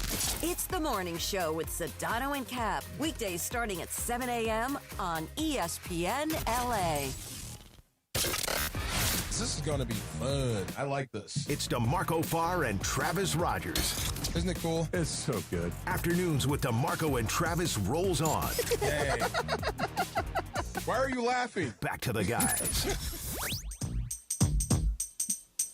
All right, so we were just, you interviewed J.K. Simmons, right? Just this business is crazy. You never know who you're going to talk to, run into, work with, whatever. So Ty Pennington came across my radar? On my radar. Yeah. Because of the Pechanga home sweet win contest. Your paths crossed. Our paths crossed. Thank you very much. And he's going to be the guy that shows the people around when they win the house. It's a $2.2 million house in Orange County. Comes fully furnished. So it's a really big deal. That is a great prize. Yes, and the lady who won last year, her name is Myra. Single parent, been working her whole life. He's got a great story, and, you literally turn the key to your new life and new house, and Ty Pennington was gracious enough to come on with me this morning and talk about it. So take a listen to this. I've been going over your bio. You're from Georgia, huh? Does that make you a Falcons fan? Yes, I would say I'm a Falcons fan. Yeah, of course. From the good times and the bad, Okay. But yeah, I mean, I've been, I was a Braves fan when I was a kid, but they sucked really bad when I was a kid. But then I remember that moment, right, when Sid Bream slid home and we beat the Dodgers, and it changed everything. And the next thing you know, after that, we had Smoltz and we had. Wait, Ty. This is LA. This is an LA station. You can't say. Oh, that's right. Oh my God, that's right. I mean, what do you do? I mean, it's funny. I'm actually a fan of the Dodgers now, just because I don't know. Maybe it's because I met Tommy, back in the day. But yeah, Lasorda? Lasorda. Yeah. But I also love Shohei. It's just insane what this guy's doing. You not? I know, it's ridiculous. Yeah, it's ridiculous. I don't know how to describe it in your world, but I mean, a guy that could hit and pitch like that. I mean, right? What? Yeah, it's insane. Incredible. And just from, our own personal thing, I had some great times in Atlanta. I won a Super Bowl in Atlanta as a member of the Rams in your stadium. So just a little bit of trash talk there. Just saying. But yeah, I've been following you forever, man. I love your extreme makeover. Where did I first see you on TV? Was it Trading Spaces? Yes. That's where I first saw you. Okay. Yeah. How did you get into all that stuff? It's funny. I had gone on auditions and stuff, but I always went back to building stuff. I paid for my way through art school by being, construction, and then I painted houses and did all this.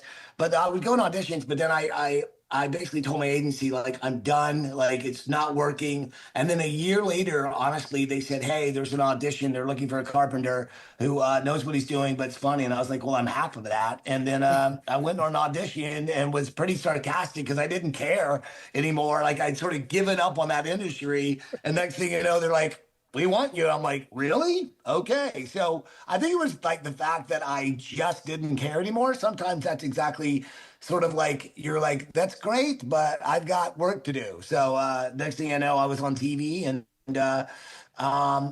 my friends were asking me, how did you get a job being you? And I was like, I guess I was qualified. So yeah, who knew? Yeah. I'm going to let Laura do the dumping, but it's funny what happens in business when you don't get it anymore. It's true. It's kind of true. It really is. But especially when you care about important stuff. This is true. And then you find a job where your job is to actually be able to give back to people. I've been so blessed to be part of so many cool projects, including the one I'm talking about today. Hey, man, let me see your hands real quick. Let me see your, because you like to work with your hands. Just making sure. See, those are workers' I still got all my phalanges. There you go. But I like them. They show signs of work. I like that there. We have a friend in common, Pechanga Resort Casino, and Habitat for Humanity. Also, I'm a big part of, and I'm a believer in. So they kind of converge. Here we are talking about it. I think the home giveaway last year was awesome. Love that. Single mom gets a brand new house, brand new life, and they're doing it again. So tell me about Pechanga and giving away a house. So yeah, we did it last year. What I love about it is all you have to do is play your favorite games or slots. You can, basically that's how you enter. You've got to win. You get your key, which is the key to everything. Is like once you get your lucky key, and then on May 30th, it'll come down to like 20 finalists who will have their lucky key, and then just like what happened last year with Myra. She put her key into the door, came down to 3 finalists, and that door opened basically her dream, which was to finally own a home, and she'd never had one. Been working her whole life. She's a grandmother. It was exactly the kind of feeling that I love when that moment of change, and like the she put the key in, the door opened, and it was like, wow. And then I got to tour the house with her and show her what she'd won. And I think that's really amazing that, the people at Pechanga have reached out, they're working with Habitat for Humanity, giving back to the people, especially in LA after the 2025 fires. So it's really about giving back to the community, and I love that we're doing it again this year, a little bit bigger in the sense that it's a $2.2 million house in Irvine, so fully furnished. So I'm excited. I mean, we have no idea who the winner is going to be, but like everybody has a chance. All you've got to do is play at Pechanga to enter. So it's a really, really exciting, and I'm super stoked to see what happens this year. 20 finalists, you have to be there. It's May 30th, and you have to be there to win this. And it's a legit house. I walked through the little display. It's a legit house and furnished like you can walk into a brand new life with one turn of the key. How cool is that? Yeah. Got to be super cool. And pechanga.com/home giveaway if you want to get in on it now. So will you be there for that day? On the day? Oh, you're going to be there for the whole 9. So we get to meet you and get a new house at the same time. Yes, and I'm pretty sure I toured the house with you. So yeah, I love it. It's like a big night, for Pechanga. I may even wear a suit. Who's to say? No, don't do that. Come on, man. You can't be doing that now. So like you said, the winner of the home suite win last year, her name is Myra. Do you keep in touch with her? Did you best friends? Yeah. Well, I haven't kept in touch, but I check in to make sure everything is okay. But she absolutely, she's been waiting for something like this to happen to her life. I'm not waiting. The woman worked every day of her life, but this was what she dreamed of. And so to be there, to show her into her house, to show her the kitchen where she can fix dinner for her family, it really it really hits you, and you realize how real this is. For so many people who've never had a home, and also for people who've lost a home. So it's a very big deal, and I'm so stoked to be part of it. I'm looking at a gated community, pool, gym, close to parks, everything. That just sounds so cool. Like you said, you're doing it again. So what is it about this and the giving part of it? I mean, because you become a celebrity, everybody knows you. I just typed your name in, and I got like 1,000 things on you. So you are a legit celebrity. But what does it mean to you to give back, to help people right now, even at your stature? Well, I think that's what it is, man. I think when you've been part of things where you realize, it's not just about what you're doing, but it's about what are you doing that can make a difference in somebody else's life. I love being part of projects that are like that. I like helping. Look, when I was younger, I was all about me, me, me, me, me. But I think as you grow and you see what the world is, and you see that it takes people, helping somebody else out. And for me, I just really love to be part of a project where, somebody else is benefiting. Somebody has a shot at a dream that they would have never had a chance on. And look, I've been there for those moments where a bus moves and you see people scream up at the sky and they realize that their life has changed, Yeah. And when that happens, you want to do more things like that. And that's why working with Pechanga is like that, because they understand giving back in the community, and to be part of that, to be able to witness it, and then to know that somebody else's dreams are going to come true this year. That's why we're doing it again, because we know what a positive impact it can have. The more I drive around California, I mean, you could read about it, you could hear about it, and you hear stories from people about fires when they say they lose everything. But when you go and see the places where homes used to be and it's just gone, it really sinks in like, oh my God, they lost everything. So they're also getting together. This is really cool. $100,000 is going to Habitat LA to help people who have lost their homes and lost everything in the houses. So just because it left us, I guess, the 24-hour news cycle doesn't mean those people aren't still going through hell, so to speak. So, I mean, I'm so glad this is all partnered with that because there's so many people that still need help right now. Agreed. So yeah, they've been great partnering up with Habitat for Humanity LA, and not only that, but they gave $50,000 last year. They've been giving so much to all these other charities that are helping out anybody who's been affected by the 2025 fires. So that's what they do. They work with their community, and if you've ever worked with the folks at Pechanga, they're just really good people, and that's who I love working with. You have a horror story like, when you tried to fix something that just wouldn't get fixed? Because I behind me is like the wreckage of me trying to fix stuff in my house, and I just kind of throw it in the corner. You got a horror story that makes me feel better? Oh my God. I think everyone has a horror story. I mean, like, I remember if you've ever worked with a snake, a real snake? No, I mean when you're plumbing and you've got to go into your pipes. Let's just say you don't want to be there when the recoil comes back out and you get splattered. That's one of those, oh God, what just happened moments. So yeah, that's one of those dirty jobs nobody really wants to get their hands on. Okay, so I've never used one, but I've seen the plumber, and I have 2 daughters and a wife with long hair. So he just pulls out this thing and just looks at me like, this is the problem. And I'm like, I don't know what to tell you. Yeah, thank God he had it in his hands, because it's like, Amen to that. Well, but I'm so glad you stopped by. I feel bad for you for saying what you said about the Dodgers. I'll give you a chance to crow about the LA Dodgers going back-to-back world champ. Have a chance for 3 with Shohei, so I'll give you a chance to redeem yourself. Say something nice about the Dodgers. You know what?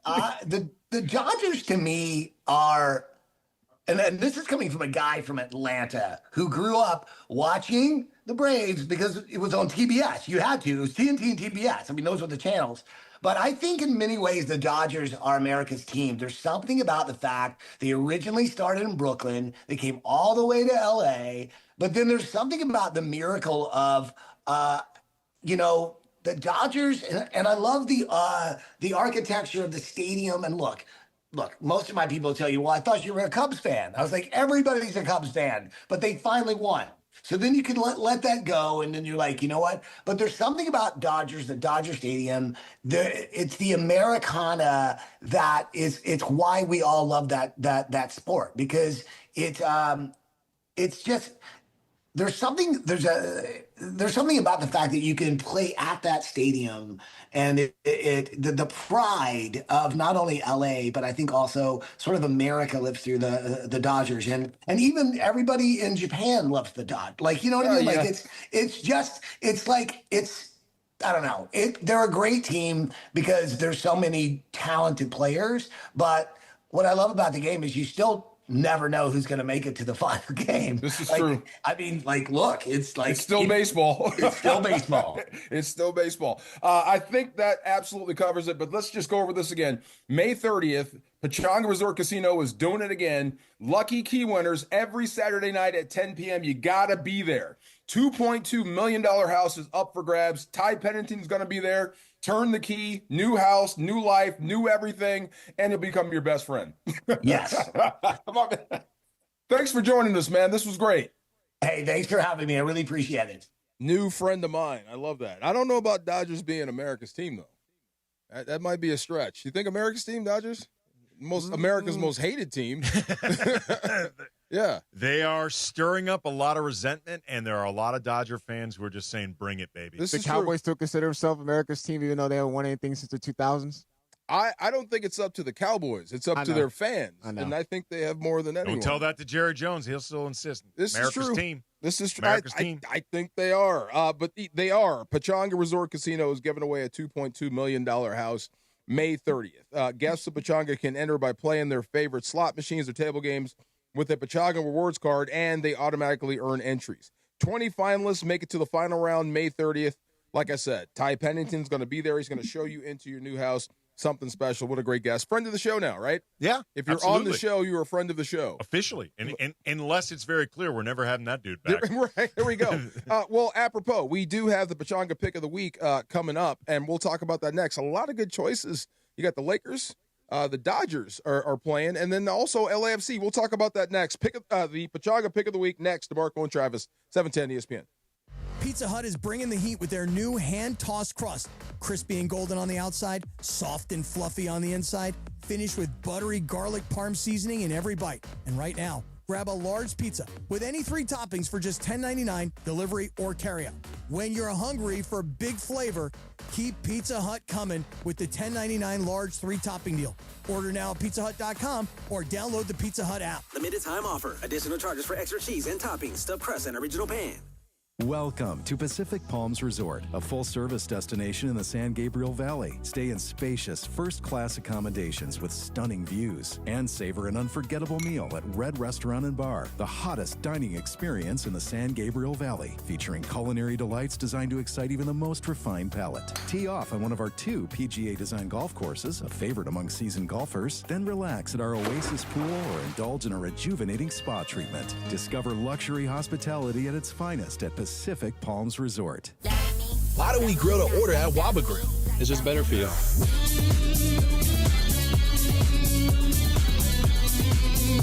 Download the Waba Rewards app or order online at wabagrill.com. Waba Grill, it's for you. When you earn 500 points on your rewards card. And the number 1 reason. Win a Polaris Razor Pro R Ultimate. Earn entries, play your favorite table games. Be here April 30th, 10 p.m. for your chance to win. Morongo, good times. Hey guys, it's time to lock in because the Beach Life Festival is coming up really fast. It's May 1st through the 3rd in Redondo. Duran Duran Friday night is going to blow the thing away. The Chainsmokers, The Offspring, James Taylor, Sheryl Crow on Sunday are going to be ridiculous. All on the beach in one place in one weekend. The VIP tickets, guys, are almost gone. Once they're gone, that's it. They're over. So if you're thinking about beach life, now's the time to lock it in. 3 days, right on the water at Seaside Lagoon. This is not one you're going to want to miss because you're going to have terrible FOMO.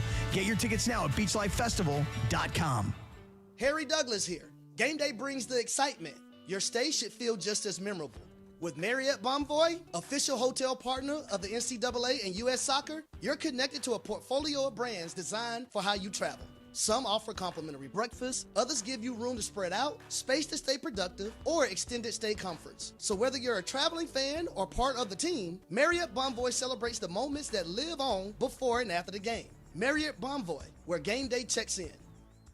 Smalls here. What if you could enjoy the flavor of a cocktail without the alcohol? Meet RK Zero Proof, a pioneer in the alcohol-free spirits category that delivers bold taste and a warming sensation, but with 0 alcohol, 0 sugar, 0 carbs, and 0 calories. So you can celebrate with friends, unwind after a long day, and wake up tomorrow feeling great. It's all the ritual of a drink without the regret. Discover RK at rkbeverages.com. That's ARKAY beverages.com. RK, the spirit without the alcohol.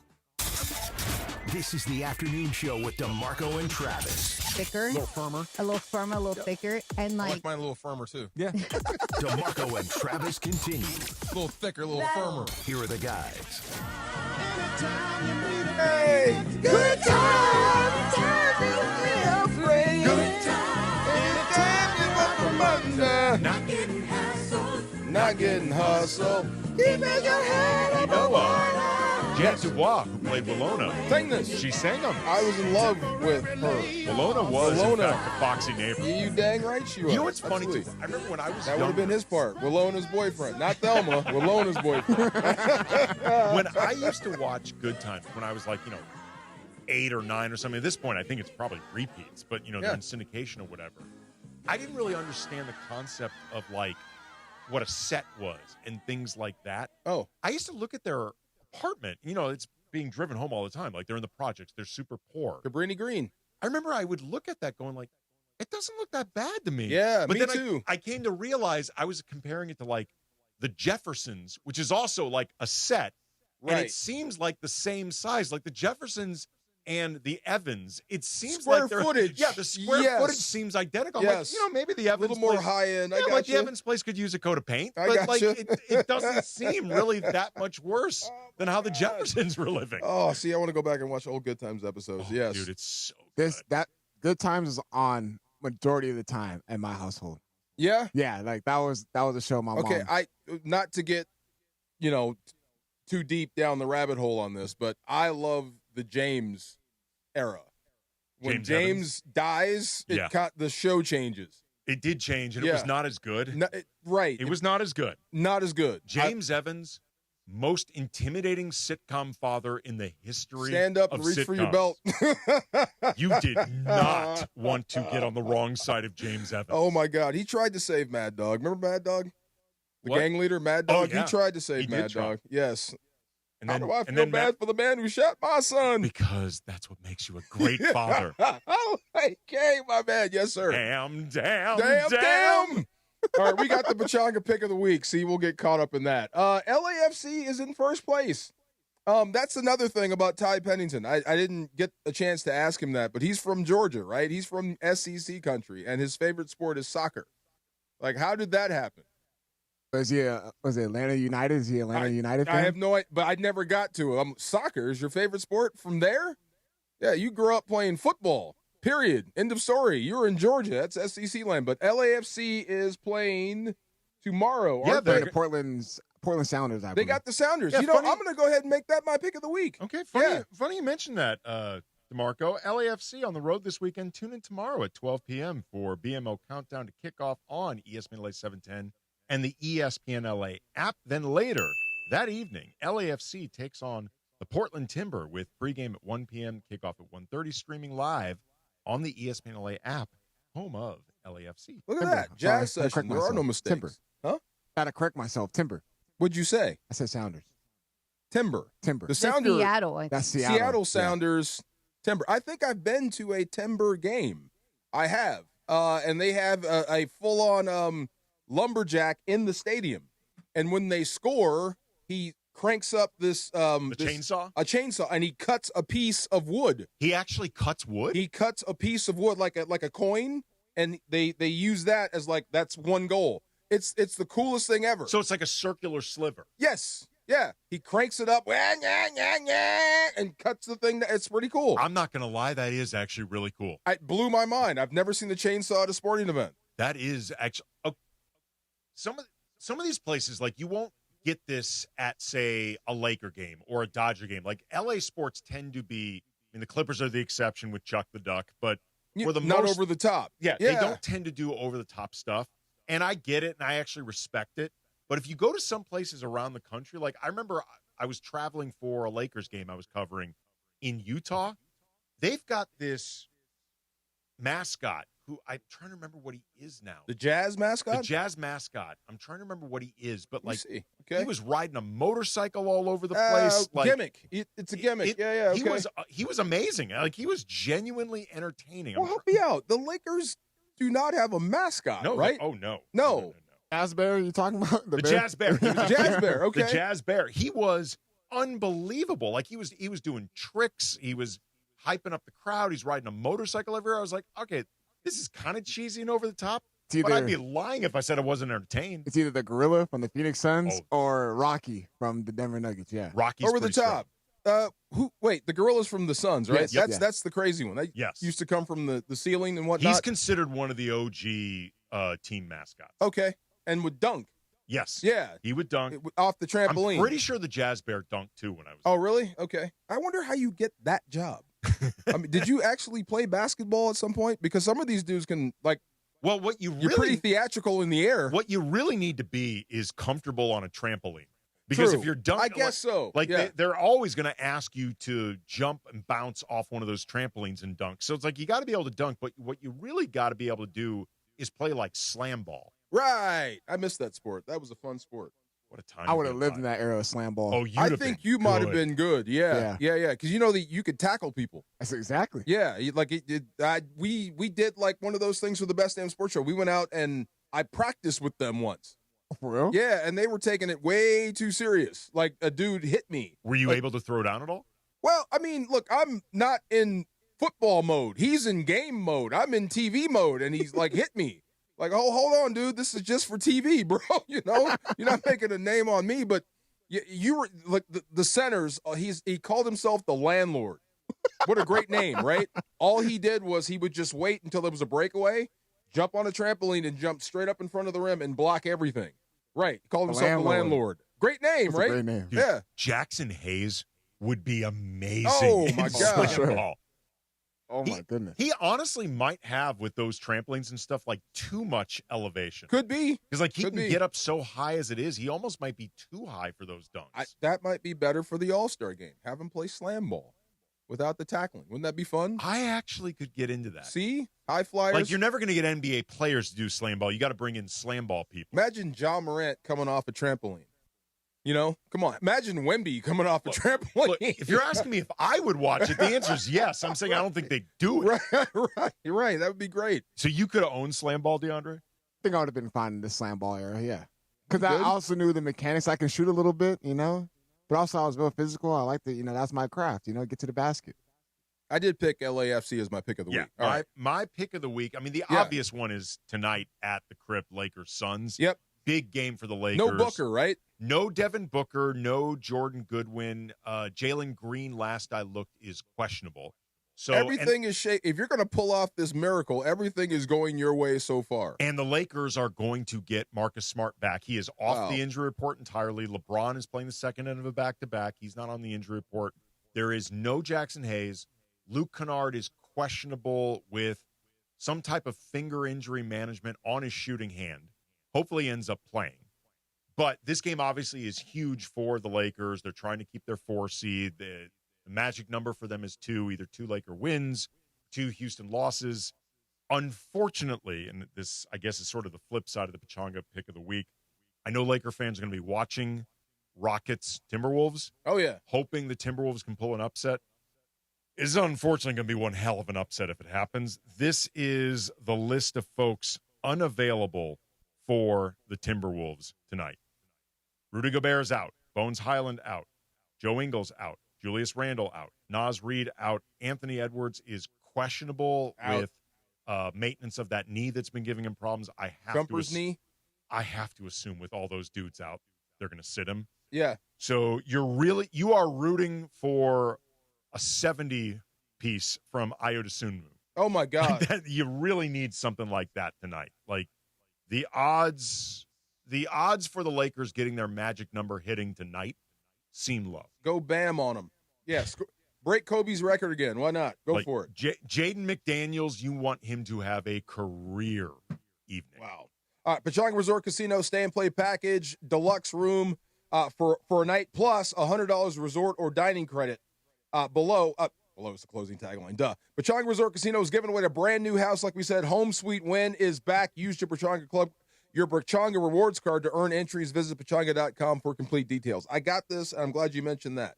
Houston will be favored, but KD has underperformed badly in the playoffs as of late. He's first year in his big toe, shaving off a point. KD's been accused of shaving points. What is this guy talking about? Anyway, he says Houston is going to implode. What he's saying is Marcus Smart and LeBron James are enough to beat an imploding Houston Rockets. I don't believe that. Unfortunately, right now, they're doing the reverse of imploding. They're exploding. I was going to say they're exploding.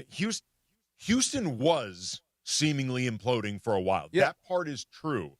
They have since turned things around. They're on a, I want to say, 8-game winning streak. Yes. They are. They're 8-0, and Dorian Finney-Smith doesn't play. But the more you guys talk, the more they could put a scare into them at least with Marcus Smart coming back. Who knows? I mean, maybe. What we were talking about earlier with John and Michael, I think holds. If the Lakers are going to try to pull what is going to be considered an upset in the first round, Houston will be favored, and in all honesty, they should be favored in that scenario, regardless of who has AJ is coach of the decade if that happens. If the Lakers can continually keep these games close in the last 5, 6, 7 minutes of the fourth quarter, last 2-3 minutes of the fourth quarter, I trust LeBron's decision-making in those scenarios more than I trust anybody on Houston. Anybody. Even KD. Yep. Even KD. So that's interesting. That, to me, is the formula for the Lakers pulling an upset. What's on tap? Speaking of which, what's on tap today on ESPN LA? The Lakers back at Crypto.com Arena tonight to face the Phoenix Suns. Toyota countdown to the Toyota Lakers. It's going around, countdown. Andy. It's Went on over there, Andy. It's going around. Come on, Andy. Name of the show changes a lot. The Toyota Lakers countdown with Beto Duran starts at 6 p.m. with tip-off at 7:30. Hear it on your afternoon drive on 710 ESPN or in crystal clear digital audio on the ESPN LA app. Brought to you by Michelob Ultra, a superior taste worth playing for. The official beer sponsor of the Los Angeles Lakers. Please enjoy and speak responsibly. If you want to know why rookie quarterbacks have delay a game, you just heard it. I can't get it out. I am used Say to it again. Here's the thing. I am used to calling this show 4 different things. The copy changes all the time. Tip or no tip, that's coming up next. DeMarco and Travis, a.k.a. in for Travis, 710 ESPN. Kings fans, what a win! They score! Tipped on the way through by Adrian Kempe. His second of the game makes it 3-1 LA. The final regular season game at home. Kings and Oilers at Crypto, 1 o'clock on Saturday. That's right, the Oilers, Connor McDavid. Kings and Oilers Saturday, 1 o'clock. Check us out, and after the game, call Sam Boney and get on and talk all about it. Kings and Oilers, 1 o'clock on Saturday, ESPN LA, your home for Kings hockey. Call Jacob. All right, Cappy, listen, here's the deal. When you get into some sort of an accident, the insurance company is going to probably be the first person that calls you, and they're going to try to rush you to a settlement. They want to record you when you're talking. You got to be very careful when you're talking to these insurance companies. They also will probably downplay your pain. Hey, bro, my back is killing me. It's no big deal. It's going to go away in a couple of days. Do not let them do that. You call Jacob and Ronnie. Accident or injury, call Jacob and Ronnie. Call Jacob, 1-800-345-6789. Call Jacob. Los Angeles, if you missed out on any action this past season, don't make the same mistake. Secure your spot in the Rams house for 2026. Watch every home game next year with big-time matchups against the Bills, Chiefs, Cowboys, and Packers. In addition, enjoy home playoff ticket access, interest-free monthly payment plans, and stadium event pre-sale access. Visit therams.com/2026. Again, that is therams.com/2026. Don't miss out on any of next season's action. Get your Rams season tickets today. You've said it before. This will only take a second. Just a quick glance. A fast reply. But on the road, seconds don't wait for you. They decide everything. Who stops, who doesn't, who makes it home. So next time your phone lights up, ask yourself, is this distraction worth a ticket? Head to Waba Grill for $5 happy hour weekdays after 3 p.m. and try our new Chili Crisp dumplings paired with a premium beverage drink like our new Strawberry Watermelon Lemonade Energy Refresher. Both for just $5. Only at Waba Grill.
5 drinks in? Yeah. 5. Oh, yeah. Feeling no 5? pain. During the game.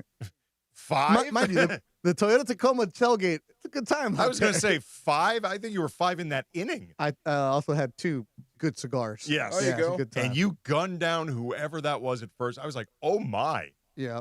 You, yeah, there's no need for that anymore. There's no need for hustle. You're getting older. I think that game is going to fizzle. We are all aging out. Unless, like, we make the interns and, like, the kids in the back with the social media play. I suggest bowling. I do bowling. No, somebody will hurt themselves. But we can sit down, It's less chance. You would agree. There's an getting oblique hurt. pool coming. You think? Oh, yeah. Okay. There's more chance to get hurt playing softball. You There's can more hide from the moving ball. parts. There's Yeah. a show, was it on Bowlers on HBO? I've been watching that. Is it fun? It follows a season of 4 of the different bowlers characters. Dude, it's interesting. That is a lifestyle. Like, if you want to be a professional bowler, you got to want it, because unless you are in the 1%, you are making nothing. Yeah, and really? you're traveling all over the country on your own dime. Yeah, you have to make the cut just to get there. And, Wow. Yeah. Like, it is, and they share rooms. Like, they're Yeah. like middle-aged people sharing rooms. Oh, Like, it's not a doing that. hardcore lifestyle. Yeah. Like, when I years ago, from an article I wrote for ESPN the magazine about a professional bass fisherman. His name's Mike Iaconelli. He's kind of I read that. He was considered like the Dennis Rodman of professional bass fishing, and I ended up writing a book about him. But I learned a lot about bass fishing. I know nothing about it. It's another one of those lifestyles where unless you make it, like you win one of these massive tournaments, you are getting by every year on like 30 to 40 grand, and half of that is going towards your own expenses. It's crazy. It's crazy. Well, how many Olympians do you follow? Right, you've done some story of the X Games athletes where they're just spending everything to win like $5 grand. Yes, like, and then that's it. Truly for the glory of the game. What are you guys talking about?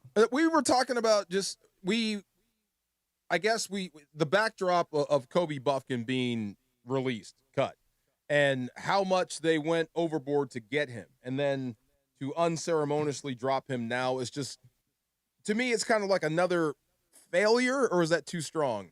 No, because Kobe Bufkin is what Kobe Bufkin is. JJ is not here to develop guys. JJ is here to win games. Right. And it's up to the front office to figure out who's ready to play, who's not. You see, Kobe Bufkin did not play because JJ didn't trust him. Nick Smith didn't play because JJ didn't trust him. Rui gets taken out. Jared Vanderbilt. JJ needs to win games now, and it sucks because the two-way players, as much as the South Bay Lakers run the same philosophies and the same sets and they have the same terminology, it's still different when you come to the NBA. It's still different when people are gunning for you. And when you know that G League, you have 30 minutes, you can take your shots, you're going to come in, come out, you're fine. NBA, you put up one shot and you're in the wrong side. JJ's gone with you. Yeah, and if you're not playing defense as a G League player, then forget about it. The question I had is, then why did you feed him to JJ? Why did you feed that kid to him? Because they need him. Well, specifically, too, depth. like, when they signed Kobe Bufkin, that was their 15th roster spot, and it was right around the beginning of the waiver wire period where, certain guys get waived by their team. You can pick up street free agents. And the Lakers jumped on Kobe Bufkin. Remember, like, that was the day that Luke Kennard made his debut for the Lakers, and Rob Pelinka did a kind of rare speaking with the media because he's talking about post-trade deadline. Yeah. He was asked about that. That was the last time he talked, huh? It is the last time he spoke. Might have been. So that was mid-February. And he was asked about the 15th roster spot and whether or not they'd be looking to fill it. And Rob said that he thought they would be doing it fairly soon. Within like 30 minutes, the news broke that they signed Kobe Bufkin. Right. And the thought process was he'd been killing it in the G League. They were concerned someone else would scoop him up. And they clearly valued him on some level. So to go from that type of quick, we got to get him, to being released before the playoffs, it does make you wonder about just the process. Well, this is more of opening up that spot for the playoffs because it's JJ and the coaching staff saying, this kid is not going to help us in the first round. He's not going to play. So who's available out there that we can get a body because we have no Luka, we have no Austin. So it could be circumstance. Oh, absolutely. Yeah, It's just where we are. if you release him, Okay. you're not getting rid of Bronny because he has a guaranteed contract. Right. So it's easier to get the two-way guy who gave him a contract, but it's a lot cheaper because it's prorated. So do you think if Luka and Austin, certainly one of them, if not both, were healthy, Bufkin would still be on the roster? Yeah. Oh, okay, that's different. Then. Because okay. he's not going to play. Everything I said. He's not playing right now. Period. Like Nick Smith Jr., give him more of the run. I like Nick Smith Jr. He has the NBA experience. It just he looks tentative at times. But when he has that second unit and when he's running with guys that aren't stars, he's not looking to pass. He's not looking. He's looking to gun. I like that approach. But then the coaching staff's like, hey, it's a team that's in. Oh, I almost said the Funchy shambles. It's a team that's in shambles health-wise. Yeah. And you're just trying to plug the holes right now. So if there, whatever names are available for you to sign for that 15 spot, they're a stopgap. They might help you, but it's not like you're going to make a big difference. I mean, we're talking about Kobe Bufkin. Right. Let's go Chris Paul. Let's go Alonzo there Ball. You go. There you go. Let's go Tyus Jones. That's 3 names right there. DeAndre and Coachella, thanks for the phone call. Oh, my God. Oh, my God. I'm sorry, Beto. Most of the expectations. Chris Paul. Chris Paul. I did get interested, though. Come on. It would complete the ring as far as the banana boat gang, and that LeBron would be having nuts. played with everyone now. Come on. Does it really matter? No, Doesn't not at all. Well, the impact of Marcus Smart coming back. Now that's huge. Okay. But then again, he hasn't played 9 games that he missed out. I know. And when you're dealing, they just said it was foot maintenance, but we don't know exactly the severity of that injury, right? And 9 games is a lot. 9 days tells me especially for a something dude serious. like that who wants to play and will be the tip. He could be a perfect hockey guy. Take me up, let's go back out. And JJ had also been saying, he had been questionable, I guess, a couple times, done some workouts, and didn't respond the way they wanted to, so they couldn't activate him. That was getting concerning. Like the idea of, okay, they are working to get him back on the court, and it doesn't seem like his body is reacting well. And they need to start getting him reps. Like defensively, as long as he can move, he's fine. Yeah. They need to get him the reps offensively. Also, it was concerning because JJ would say, oh, he's on the court. We might see him this weekend. Then it became next week. Then it became before the season. We'll see what happens. Like, that's the concern there. But day to day is always dicey in these parts. Day to day. Aren't we all? Yeah. Aren't we all? Yeah. Well, I mean, isn't your offense kind of simplified now with LeBron? It's simplified. You got it at the top and make the best play? It's probably simplified to some degree for LeBron, just in the sense of, if nothing else, LeBron can run any offense he wants. But guys like Kennard and Smart, their station's going to be elevated now as facilitators and playmakers. Yeah. Because before that was Luka, LeBron, and Austin. LeBron is essentially now playing the Luka role, and Luke and Marcus are playing the Austin and LeBron roles. So they got to get used to it. Yeah, there's a couple of times, I think DeAndre was sitting with me, where we looked at each other like, DeAndre, who's bringing the ball up? Like, who's actually your DeAndre right now? Had a couple possessions DeAndre bringing the ball Drew up. Timmy now is bringing the ball up. We seen him do it at moments for the Golden State Warriors. Drew game. Timmy wants it, though. That's what I like about Drew Timmy. He wants that. DeAndre Ayton, if he would just stay in that little range where he's so automatic with the little mid-range shots where he knocks it down, great. But he is what he is. He is what he is. What did he score last night? 21, right? Did have 21. Yeah, he's supposed to. Everybody else is I playing don't on want to 8-foot bash rim. on him when he does what he's supposed to. You know? Okay, look. Is a really it's a really small team. He's the tallest guy on the floor. Yes. And he had 5 rebounds. He scored 21 points. Yeah, you know what he did? He's like when you were in elementary, I got probably, you. Yes. and you just like all the kindergarten kids come around you, and you're like, no, nobody's holding this. No, DeAndre, he scored 21 points. No, not helping, not at all. I mean, He should have 30. He should be scoring that against the Warriors when Charles Bassey is Guy there. can't win for losing. Yeah. Who's the other guy? That Ireland kept talking about. He's from the Netherlands. What was that guy? Leon. Leon. Okay, They kept having a good conversation about how you say his name. Here's a better gauge for Ayton. What does he do tonight against Mark Williams? Correct. Is Willis going to play? I believe he's going to play. I hope so. I'm pretty sure he's going to play. I want to see him get some. Devin Booker, the last I looked, Devin Booker's out. Jordan Goodwin is out. Jalen Green questionable. I did not see anything about Mark Williams. Well, it's the revenge game for Mark Williams. Yeah. Yeah. Still? Oh, man. Let that go, Dino's man. going to be personal forever. Dude, Dude, people still saying Connect is crying because he got traded. Like, they're still mad about that. Well, that rescinded deal, too, like for Mark Williams, that labeled him damaged goods. That's like true. that could affect his next contract. That's true. Like, that's a big deal. Damn. I guess I'd still be mad about that. And the Dalton Connect You would have been on the Lakers. Well, yeah. Yeah. Yeah. You know how many more endorsements you get just because you're the Lakers? That's true. I guess there's a lemon financial billboard benefit, somewhere, but right? You think he'd be a star? Lemon Daddy? Lemon Daddy. Lemon Daddy. Every rookie gets a Lemon Daddy There deal. you go. AR had it. Connect had it. Keep going. Everyone. Drew Timmy gonna get Lemon Daddy. Drew Timmy's getting Lemon Daddy. There you go. That's right. I made the joke right after they signed Jake LaRavia on Twitter at Canberra. I said, mark my words, Jake LaRavia is the next Lemon Daddy. Oh, absolutely. Not Luke Kennard. Absolutely. Luke Kennard's Lemon Daddy. Come on. Oh, for sure. But he's got Nah, to. he's got to re-up. He's got to re-up first. Get him. I like it. Wow. If he would just shoot the damn ball. I mean, maybe this is what Dalton was upset about. He lost his Lemon Daddy status with that trade. Well, Maybe he lost the contract. Well, maybe he was a lemon. Maybe he's a lemon. Yeah, I'm trying to find right now. Last I saw, Mark Williams was going to play.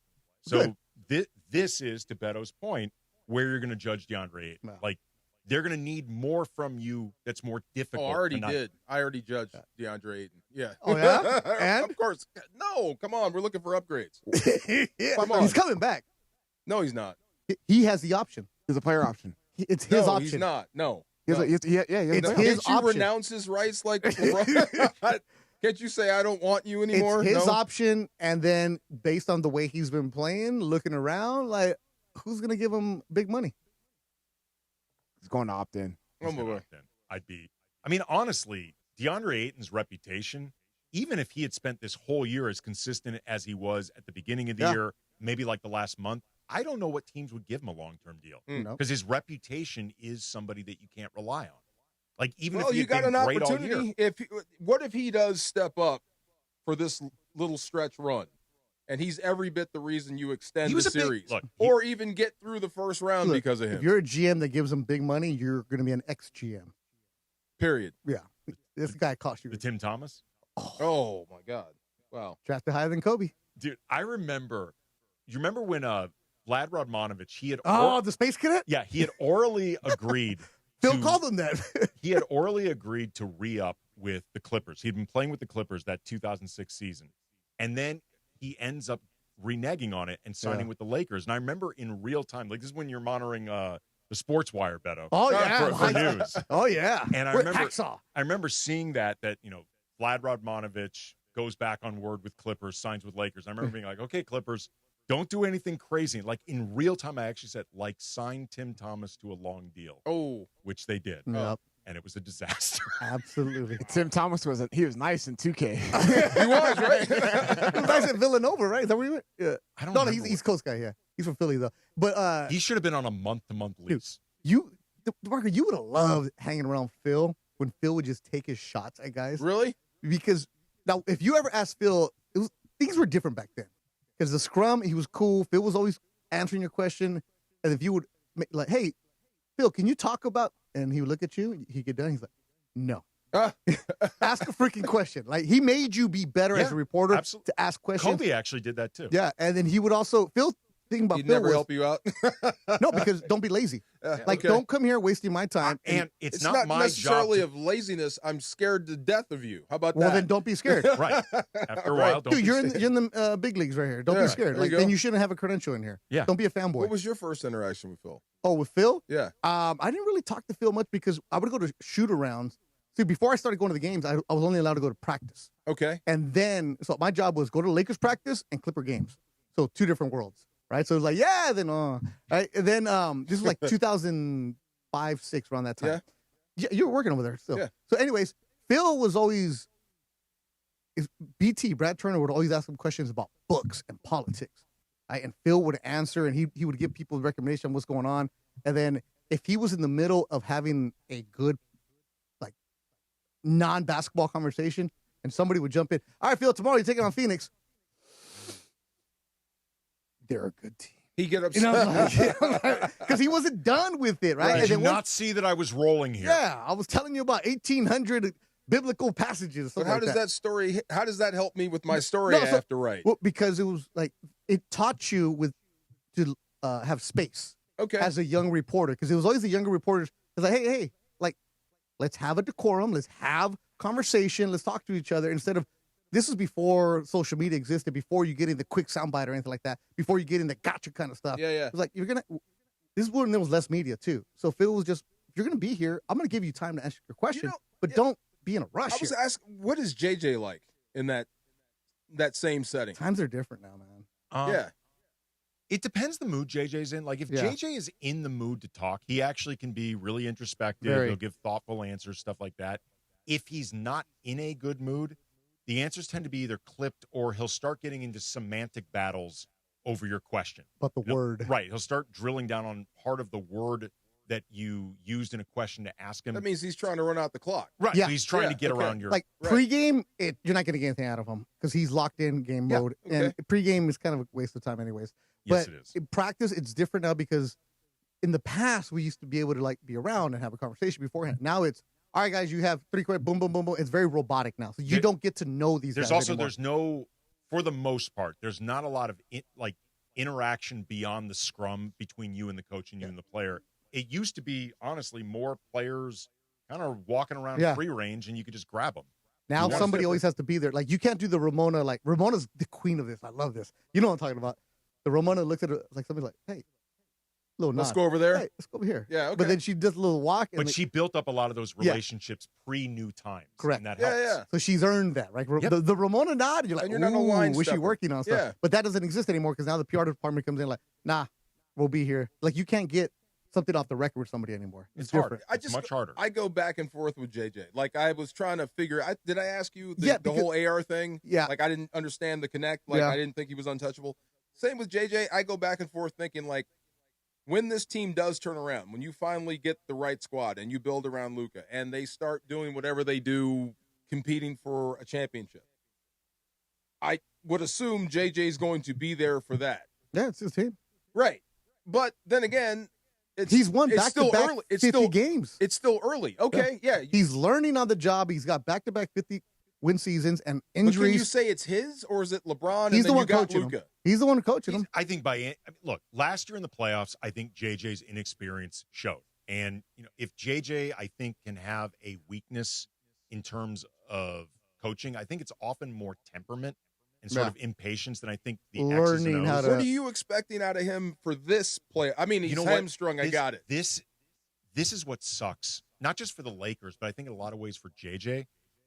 We're not going to really have a great opportunity to see how much JJ has grown as a playoff coach because a lot of the limitations JJ can't do anything about missing his best and second best player or like the first and second best usage hierarchy players. Like the guys most in charge of running your offense and your best player, like a top 5 player in the league. It's difficult to evaluate JJ in that context. Yeah. Like, I'm not trying to carry water for him. I'm just saying that's almost gets a pass, but I guess it's understandable. I guess I'd gauge it on how you handle LeBron through this. Do you play him 40 minutes? Well, like I said, the other night, he and Vanderbilt got into it. And the last night, he used Vanderbilt for 28 minutes, right? Yeah. So it's not like he's going to hold that grudge. And like, you need him. You got to play him. Well, the thing is, too, and I mean, JJ clearly recognized that I need to have communication with Vando because he said he and Vando talked before yesterday's game. And he didn't give any details, but he said conversation was great. Good. Even though it's been obvious all year. Probably said, JJ I'm sorry. doesn't want to, I don't know if he said sorry or not, but he's going to need Vando. Mm-hmm. And it's very clear, all things being equal, he doesn't want to play Vando. Can't shoot. But he needs him. Yeah. So he's got to figure out a way to make this work. He also said, too, and I thought this was interesting, that he was super intense for that Thunder game. He used the word empathy talking about heading into yesterday's game. And I think he may have recognized, like, look, the asks on these guys right now is really hard. I need to at least be acknowledging, I get it, guys. Like, you guys are in a position of disadvantage. I'm at least going to acknowledge this. I don't want to hammer you guys when you're already down. Right. The thing about JJ is he's learning how to coach and he's learning how to pick his battles with certain players. Like fans were like, oh, he should be lighting into him. Like, you can't do that to grown men. You can't do that to millionaires. You can't go have the rah-rah speed. That works in maybe college now, but these guys are millionaires too in college. Like, you can't go after them. You can't do, like, everybody always depends on the team you have. Yeah, exactly. But Dodger fans are like, oh, man, Dave Roberts should light into it. Like, the days of Tommy Lasorda flipping over the spread are done. And mind you, Tommy Lasorda will last 2 years in the major leagues now because Tommy's sucked as a manager for a lot of years. He's falling asleep a lot of times. So don't put him on this, like, romantic size about him. Well, the other thing, too, is, like, it's different now. It's different, but also if you're going to do that stuff, it's got to feel real. Like, everybody knows that's not Dave Roberts' personality. No. So if he starts putting on this big show of mother And you can't do that in everyone baseball. and, kicking Gatorade. Like, remember when that ball came really close to the net? The Yes. netting? He, It was unsettling. But it's like the one time Dave kind of went out of character, and it looked ridiculous. A little bit. It didn't Like, work. that's not him. That's like JJ. People are like, oh, him and Trudell don't like each other. It was unsettling. Yeah, see, that's Dave. It was unsettling. The JJ and Trudell interaction at the beginning of the pregame is always funny because they both are a little wink to each other, right? Yeah. Like It's a bit. It's a bit. Yeah.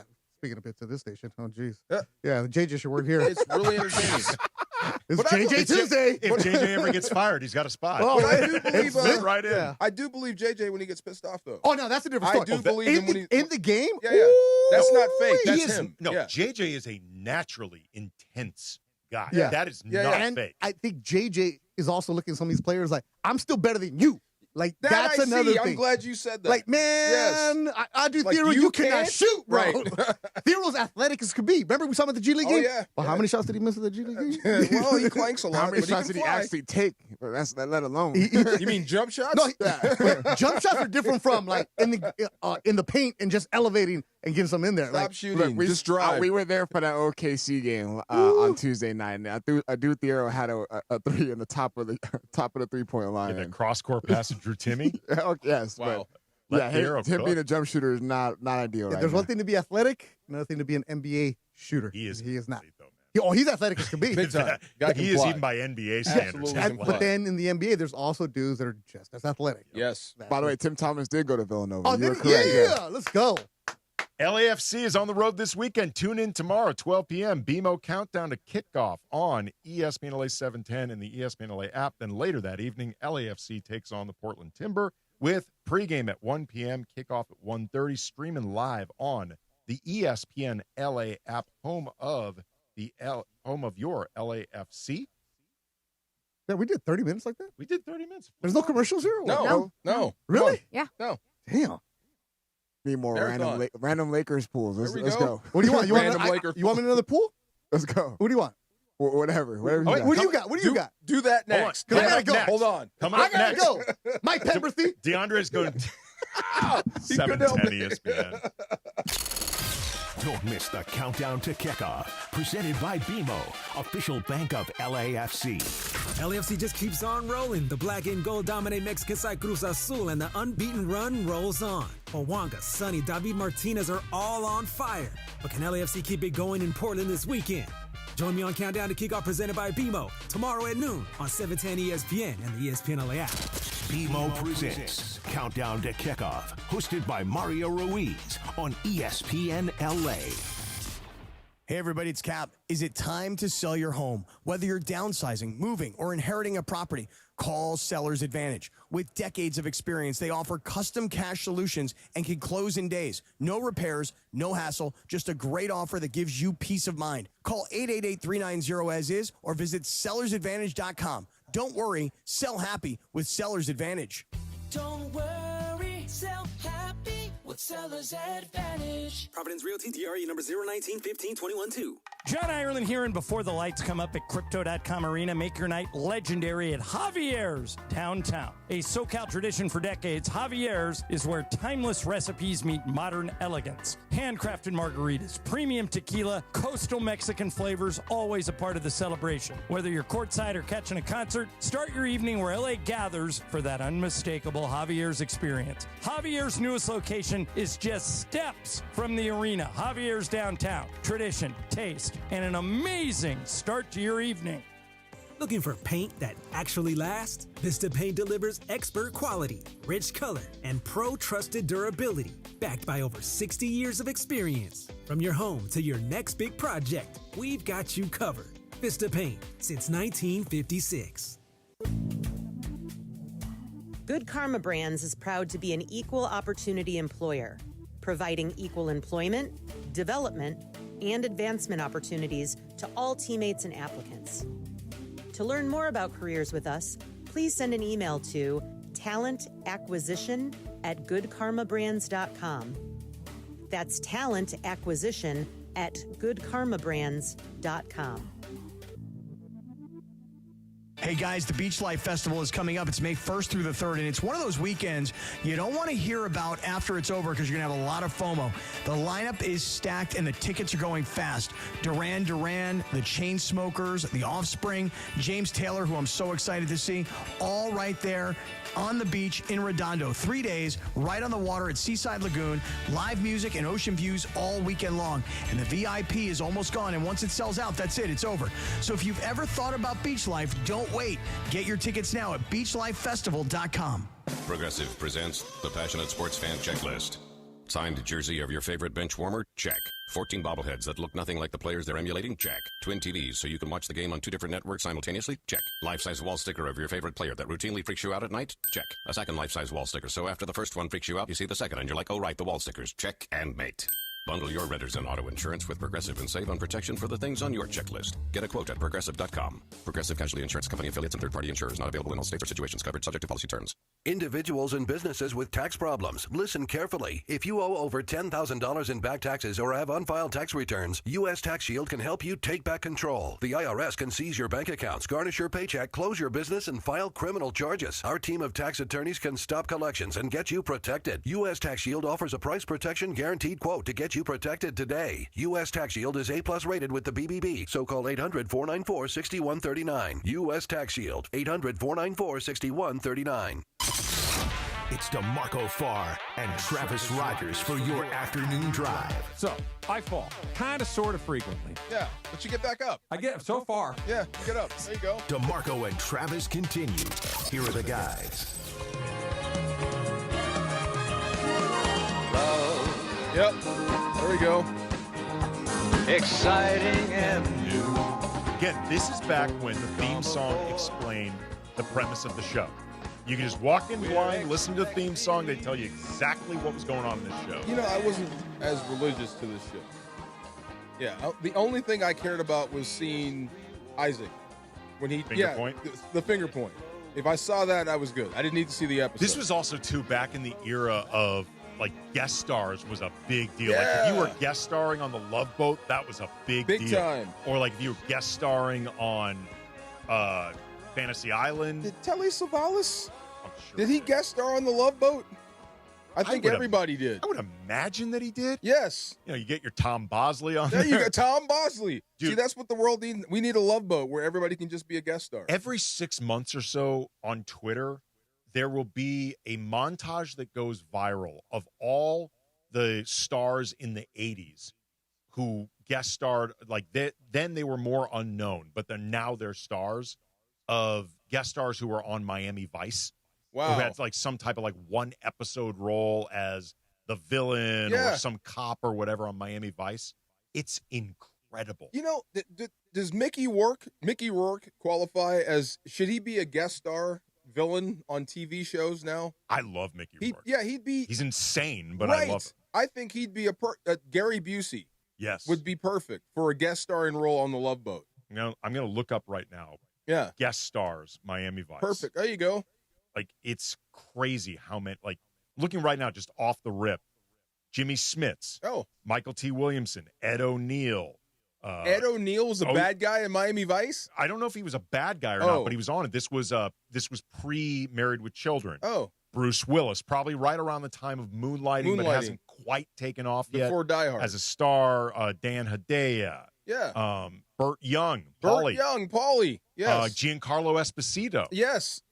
Gustavo Fring. Eric Bogosian, Evan Handler, Joan Chen, Dang, that's a Glenn Fry. Glenn Fry? Pam Grier. Wow. John Turturro. Like, it's in Ving Rhames. That is a who's who of people. Can I ask what, like, the whole purpose of the Love Boat was? Like, what was it, like, the general Go on there. of the show? You go on the boat and you Just fall in love. Fall in love. Yeah, it was on the boat. It was about the what cruise part ship. of love and boat do you not understand, Okay, I just DeAndre? want to say, I understand. Clearly the stars not. of the show Were you not listening to the theme song? Hey, look, I'm just saying. I just want to know if there's more to it. They That's had all. Captain Stubing. That was the leader, and then they had Julie was the cruise director, and the doctor was kind of the lover boy. Mm-hmm. And then there was Gopher. He and was there was like Gopher. the gopher of the the ship. Gopher, the guy yeah. who go get everything. And there's Misadventures. Think of like Gilligan's Island, except they never crash. Okay. Yeah. I feel like there's more to it than just the name, The Love Boat. I feel like there's more to it. No. Love This is Okay. back. DeAndre, you're too young for this, but Yeah. DeMarco and I know. This is back when TV was very simple. Very simple. Very Love Boat. simple. Yes. Sanford and Son. It was about Fred Sanford Sanford and his Son. son. Good Like, times. Good times. Don't overthink this, man. All in the family. All in the family. Dukes of Hazzard. Car Family matters. The family does matter. There you go. Yep. Love Don't Boat. overthink it. Other guest stars on Miami Vice. Gene Simmons. Again, Pam Grier. No way. A lot of these were pre-fame. Luis Guzman. Eartha Kitt. Eartha Kitt. The original Catwoman. Bruce McGill. Little Richard. I love Bruce McGill. Everything Bruce McGill is in is a good movie. Giancarlo Esposito again. Yes. Benicio del Toro. Oh, really? Yeah, I mean, it's G. Gordon Liddy. Get out of town. Wow. From That's Watergate. a long time ago. Phil Collins. As a what? On the Love Boat? He played Phil Mayhew. He played a con artist / game show host. On the Love Boat? No, this was on Miami Vice. Oh, Miami Vice. Thank Miami God. Vice. Okay. Wow. Like, Yeah. he's been around that long? He's that old? Yep. My The goodness. Fat Boys were on Miami Vice. Get out of town. As themselves, I hope. They were as themselves. Yeah. They were rapping. According to Wikipedia, their role was rapping at a street corner. At one point, the Fat Boys were #1 on the hip hop charts. Michael Richards, Frank Zappa, Harvey Firestein. Again, Wow. they had everybody Good Lord. on this show, and that's just I've only gone through 2 seasons. You know, I need to go back and like hook. You know, I never really watched Miami Vice. Like Yeah. it's kind of like Game of Thrones for me. People were so deep into it, I never got a chance to watch. You know, it and catch up. they're doing another movie coming out soon. It's Are they going to really? be Michael B. Jordan and Austin Ooh, Butler. Michael B. Jordan. Yeah, Michael B. Jordan and Hello. Austin Butler. There was So they're rebooting. they're rebooting the movie. Wow, I like the other one. Right, the one Colin Farrell and Jamie Foxx. Foxx. I like that one. Also, Funchy just walked in and wants to join in. You know, here. it's like the new age show of the Love Boat, like the new 21st century version of that, where there's like a bunch of guest stars. A that just- reality show? No. Law and Order SVU. You're all right. the Law and Orders. All the Law- like you're right. literally everyone has been on a Law and Order. You're right. I saw a Law and Order with Big Boy from Outcast the other day. Get out of town. I swear to God. What man. role was he playing? He was playing an animal smuggler or something. An animal smuggler? Yes. Big boy playing Yeah, animal seriously. smuggler. With big tigers and stuff, exotic animals. I don't know if you guys are aware of this, but I have not seen one episode of Law and Order. Oh my goodness! Yeah, we are I aware wish you're I was weird. you, man. I wish I was you. Do you really? Yes, like I've never seen a good show before. He's got a good big brother that doesn't pick on him. He's never seen Law and Order.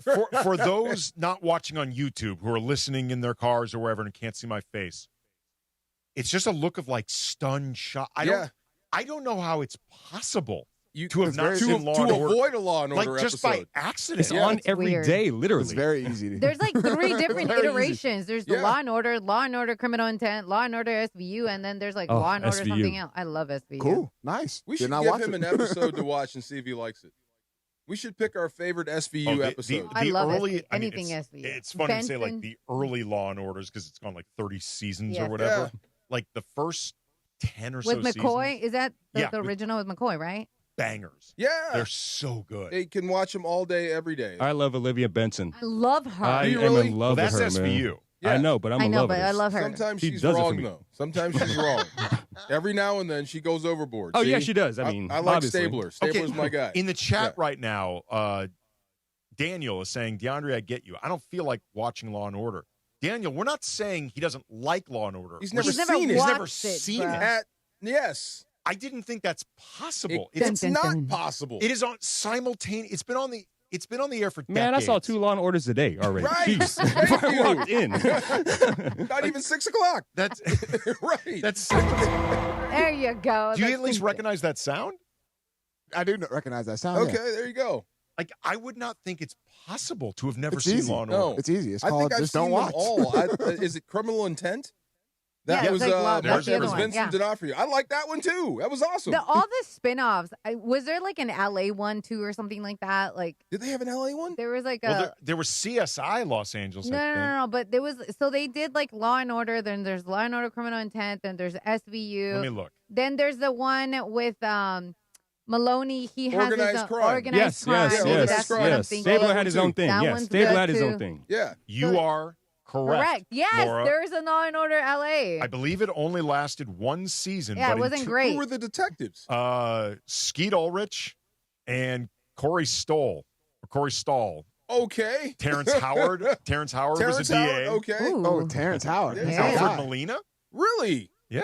Lasted 1 year. We should One give that season. I'm going to watch that. There you go. Regina Hall.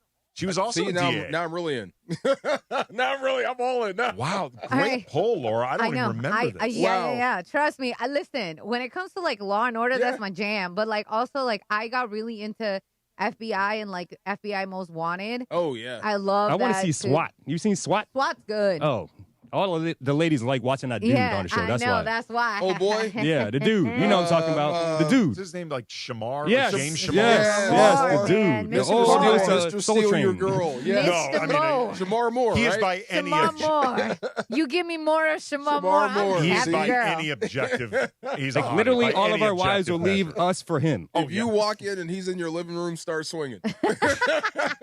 Don't ask no question. No. You have to handle that business There you He go. is, immediately. he is a good-looking Wow. dude. All right. Coming up, close out with a little shop talk. DeMarco and Travis, 710 ESPN. The black and gold are on a tear in 2026. And the referee says we're done. LAFC 3, Cruz Azul 0. Fresh off a statement win over Cruz Azul in the CONCACAF Champions Cup quarterfinals, the black and gold shift back to MLS, where they haven't lost yet. But now, a tough test awaits in Portland. Can LAFC keep the shutout streak alive? Los Angeles Football Club versus Portland Timbers. Pregame gets going tomorrow at 1 p.m. on the ESPN LA app. Call Jacob. Hey, it's Mace, and I am Ireland. You already know how to count. You already know who to call. Simple counting pattern that lands on Jacob every time. 800-345-6789. So basically, if you can count to 9, you can count on Jacob. 800-345-6789. Accident or injury, call Jacob and Ronnie. Call Jacob 1-800-345-6789. Call Jacob. Hey, everybody, it's Cappy, and I know that a lot of people around are getting sick right now. You are not imagining this. It's real. Doctors have said this is the worst cold and flu season in 25 years, and it's not over. And listen, I was just away visiting some friends up in Mammoth, and everybody was coughing and sneezing, and I don't know about you guys. I can't get sick. I'm sure you can't get sick. So now what I've done is I've ordered a medical emergency kit. Now, when you have a medical emergency kit, it's like having an urgent care or a pharmacy right in your home. No waiting for a doctor, no hours at urgent care, no lines at a pharmacy, no copays. I'm telling you that you get things like a generic Z-Pack to help you get well faster and handle what are really a bunch of common and in some cases more serious illnesses. But let's get you and your family to have this care kit in your home. Every home needs at least one medical emergency kit. Order yours online in just minutes, and it's shipped to your door immediately, and we'll save you $45 when you use our promo code 710. It's urgentcarekit.com/710, urgentcarekit.com/710, and you're saving $45. April brings showers, and I'm bringing soap. Lots of it. Now your top reasons to visit Morongo. Comedy icon Eddie Griffin takes the stage Friday, April 17th. Get your tickets now. Number 2. Get a 3-piece mixing bowl set the 14th when you earn 500 points on your rewards card. And the number 1 reason. Win a Polaris Razor Pro R Ultimate. Earn entries playing your favorite table games. Be here April 30th, 10 p.m. for your chance to win. Morongo, good times. Evan Cohen here. Game day brings the excitement. Your stay should feel just as memorable. With Marriott Bonvoy, official hotel partner of the NCAA and U.S. Soccer, you're connected to a portfolio of brands designed for how you travel. Some offer complimentary breakfast, others give you room to spread out, space to stay productive, or extended stay comforts. So whether you're a traveling fan or part of the team, Marriott Bonvoy celebrates the moments that live on before and after the game. Marriott Bonvoy, where game day checks in. Harry Douglas here. I don't wait for birthdays to celebrate. I grab Confetti Craze 5-Hour Energy. It tastes like rich vanilla birthday cake with buttery funfetti goodness. Seriously, it's unapologetically extra in the best way. And it's sugar-free, so I get all that cake flavor without the guilt. It's tiny, portable, and ready for whenever I need a quick boost. I keep one with me because you never know when you'll need a little party energy. The Funfetti flavor is back on 5hourenergy.com or on Amazon. Crack open a Confetti Craze 5-Hour Energy shot today. You're sitting at a red light or stuck in traffic, and your phone lights up. Maybe it's a text, a video call, a new post, or a quick notification you think you can check in a second. It feels harmless, but the truth is, once your eyes leave the road, you're not really driving anymore. And traffic doesn't pause just because you do. That split second of distraction can throw off everything. Your reaction time, your awareness, your ability to avoid someone else's mistake.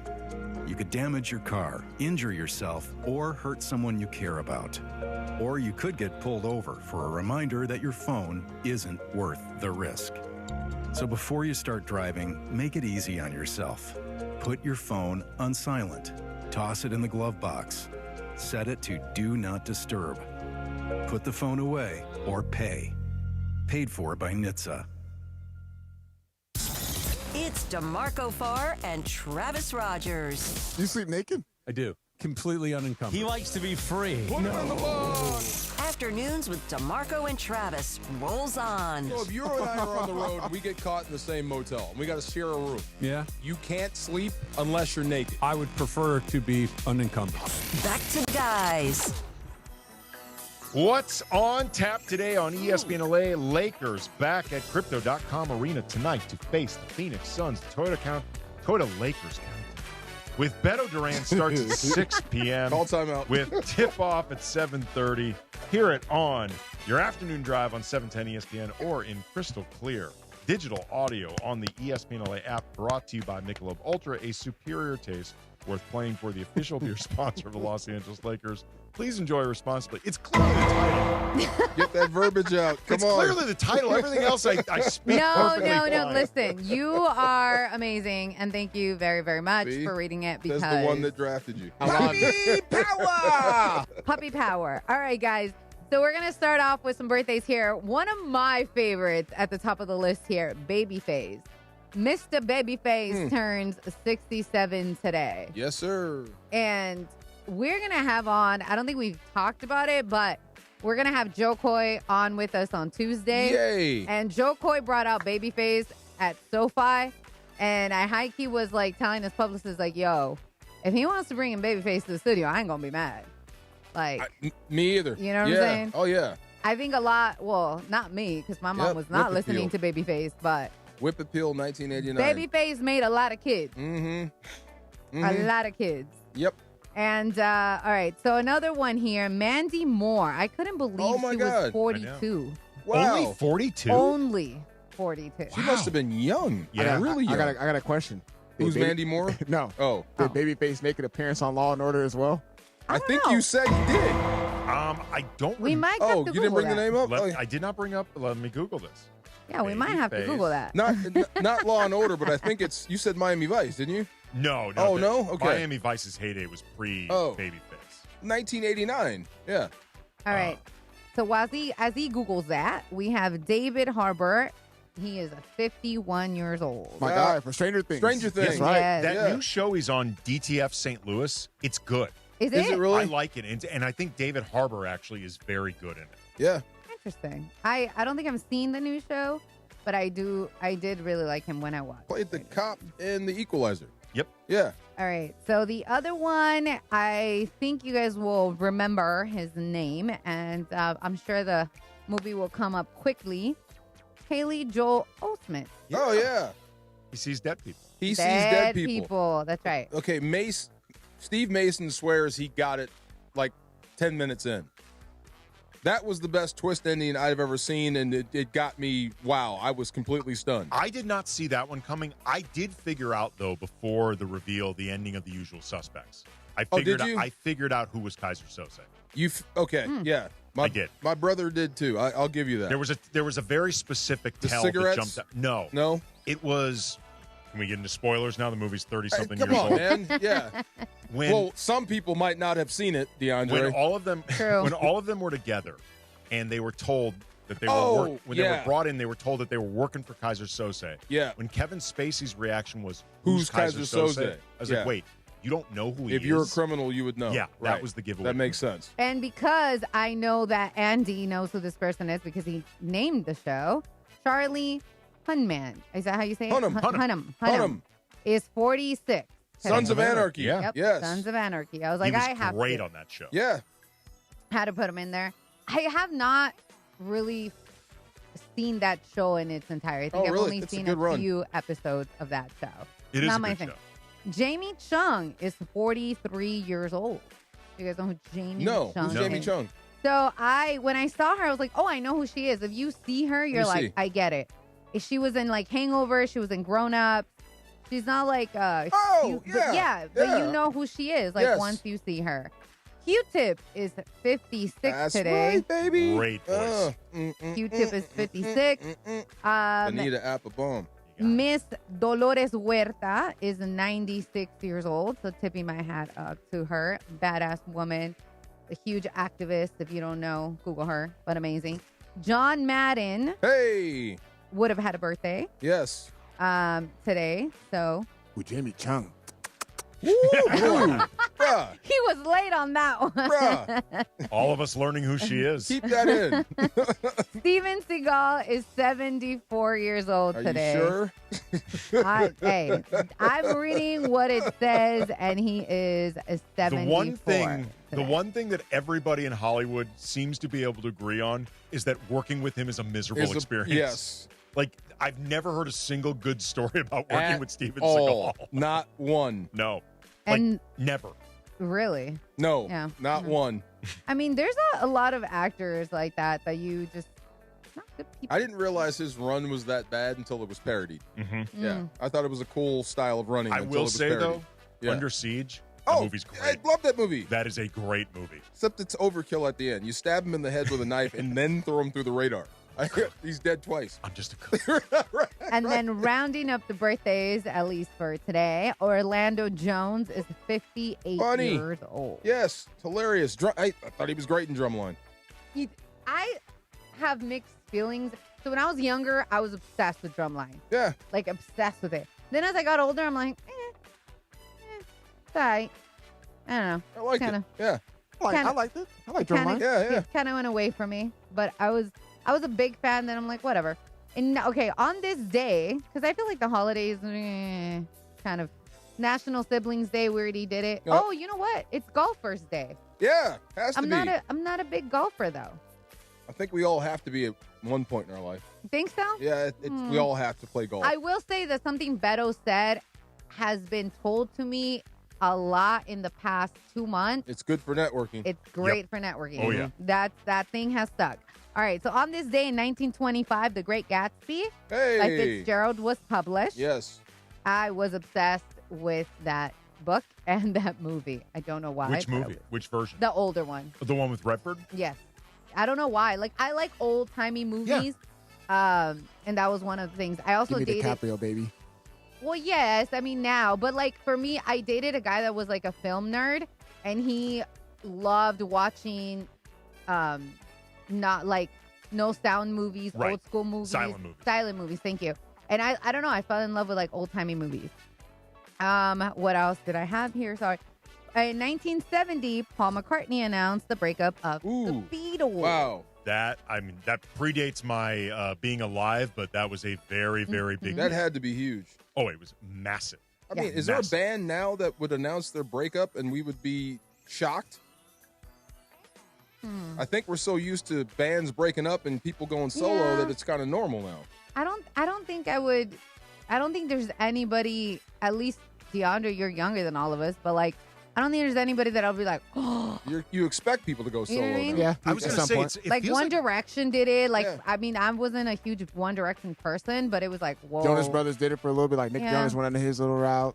Yeah, did his own I'm thing. still like mad whatever. Hall and Oates don't like each other. Come on. That's such an old, like, I'm hurt, this though. station is so big on that I'm like, who cares? I do. Who cares? It's like the thing now. They've apparently never liked each other in their entire partnership. You mess with, I died and I didn't together. hear that. All right, this was fun. Yes. Everybody enjoy their weekend. Coming up next, Beto Duran with pregame for Lakers versus Suns. They got to win. 710 ESPN. John Ireland here, and before the lights come up at Crypto.com Arena, make your night legendary at Javier's downtown. A SoCal tradition for decades, Javier's is where timeless recipes meet modern elegance. Handcrafted margaritas, premium tequila, coastal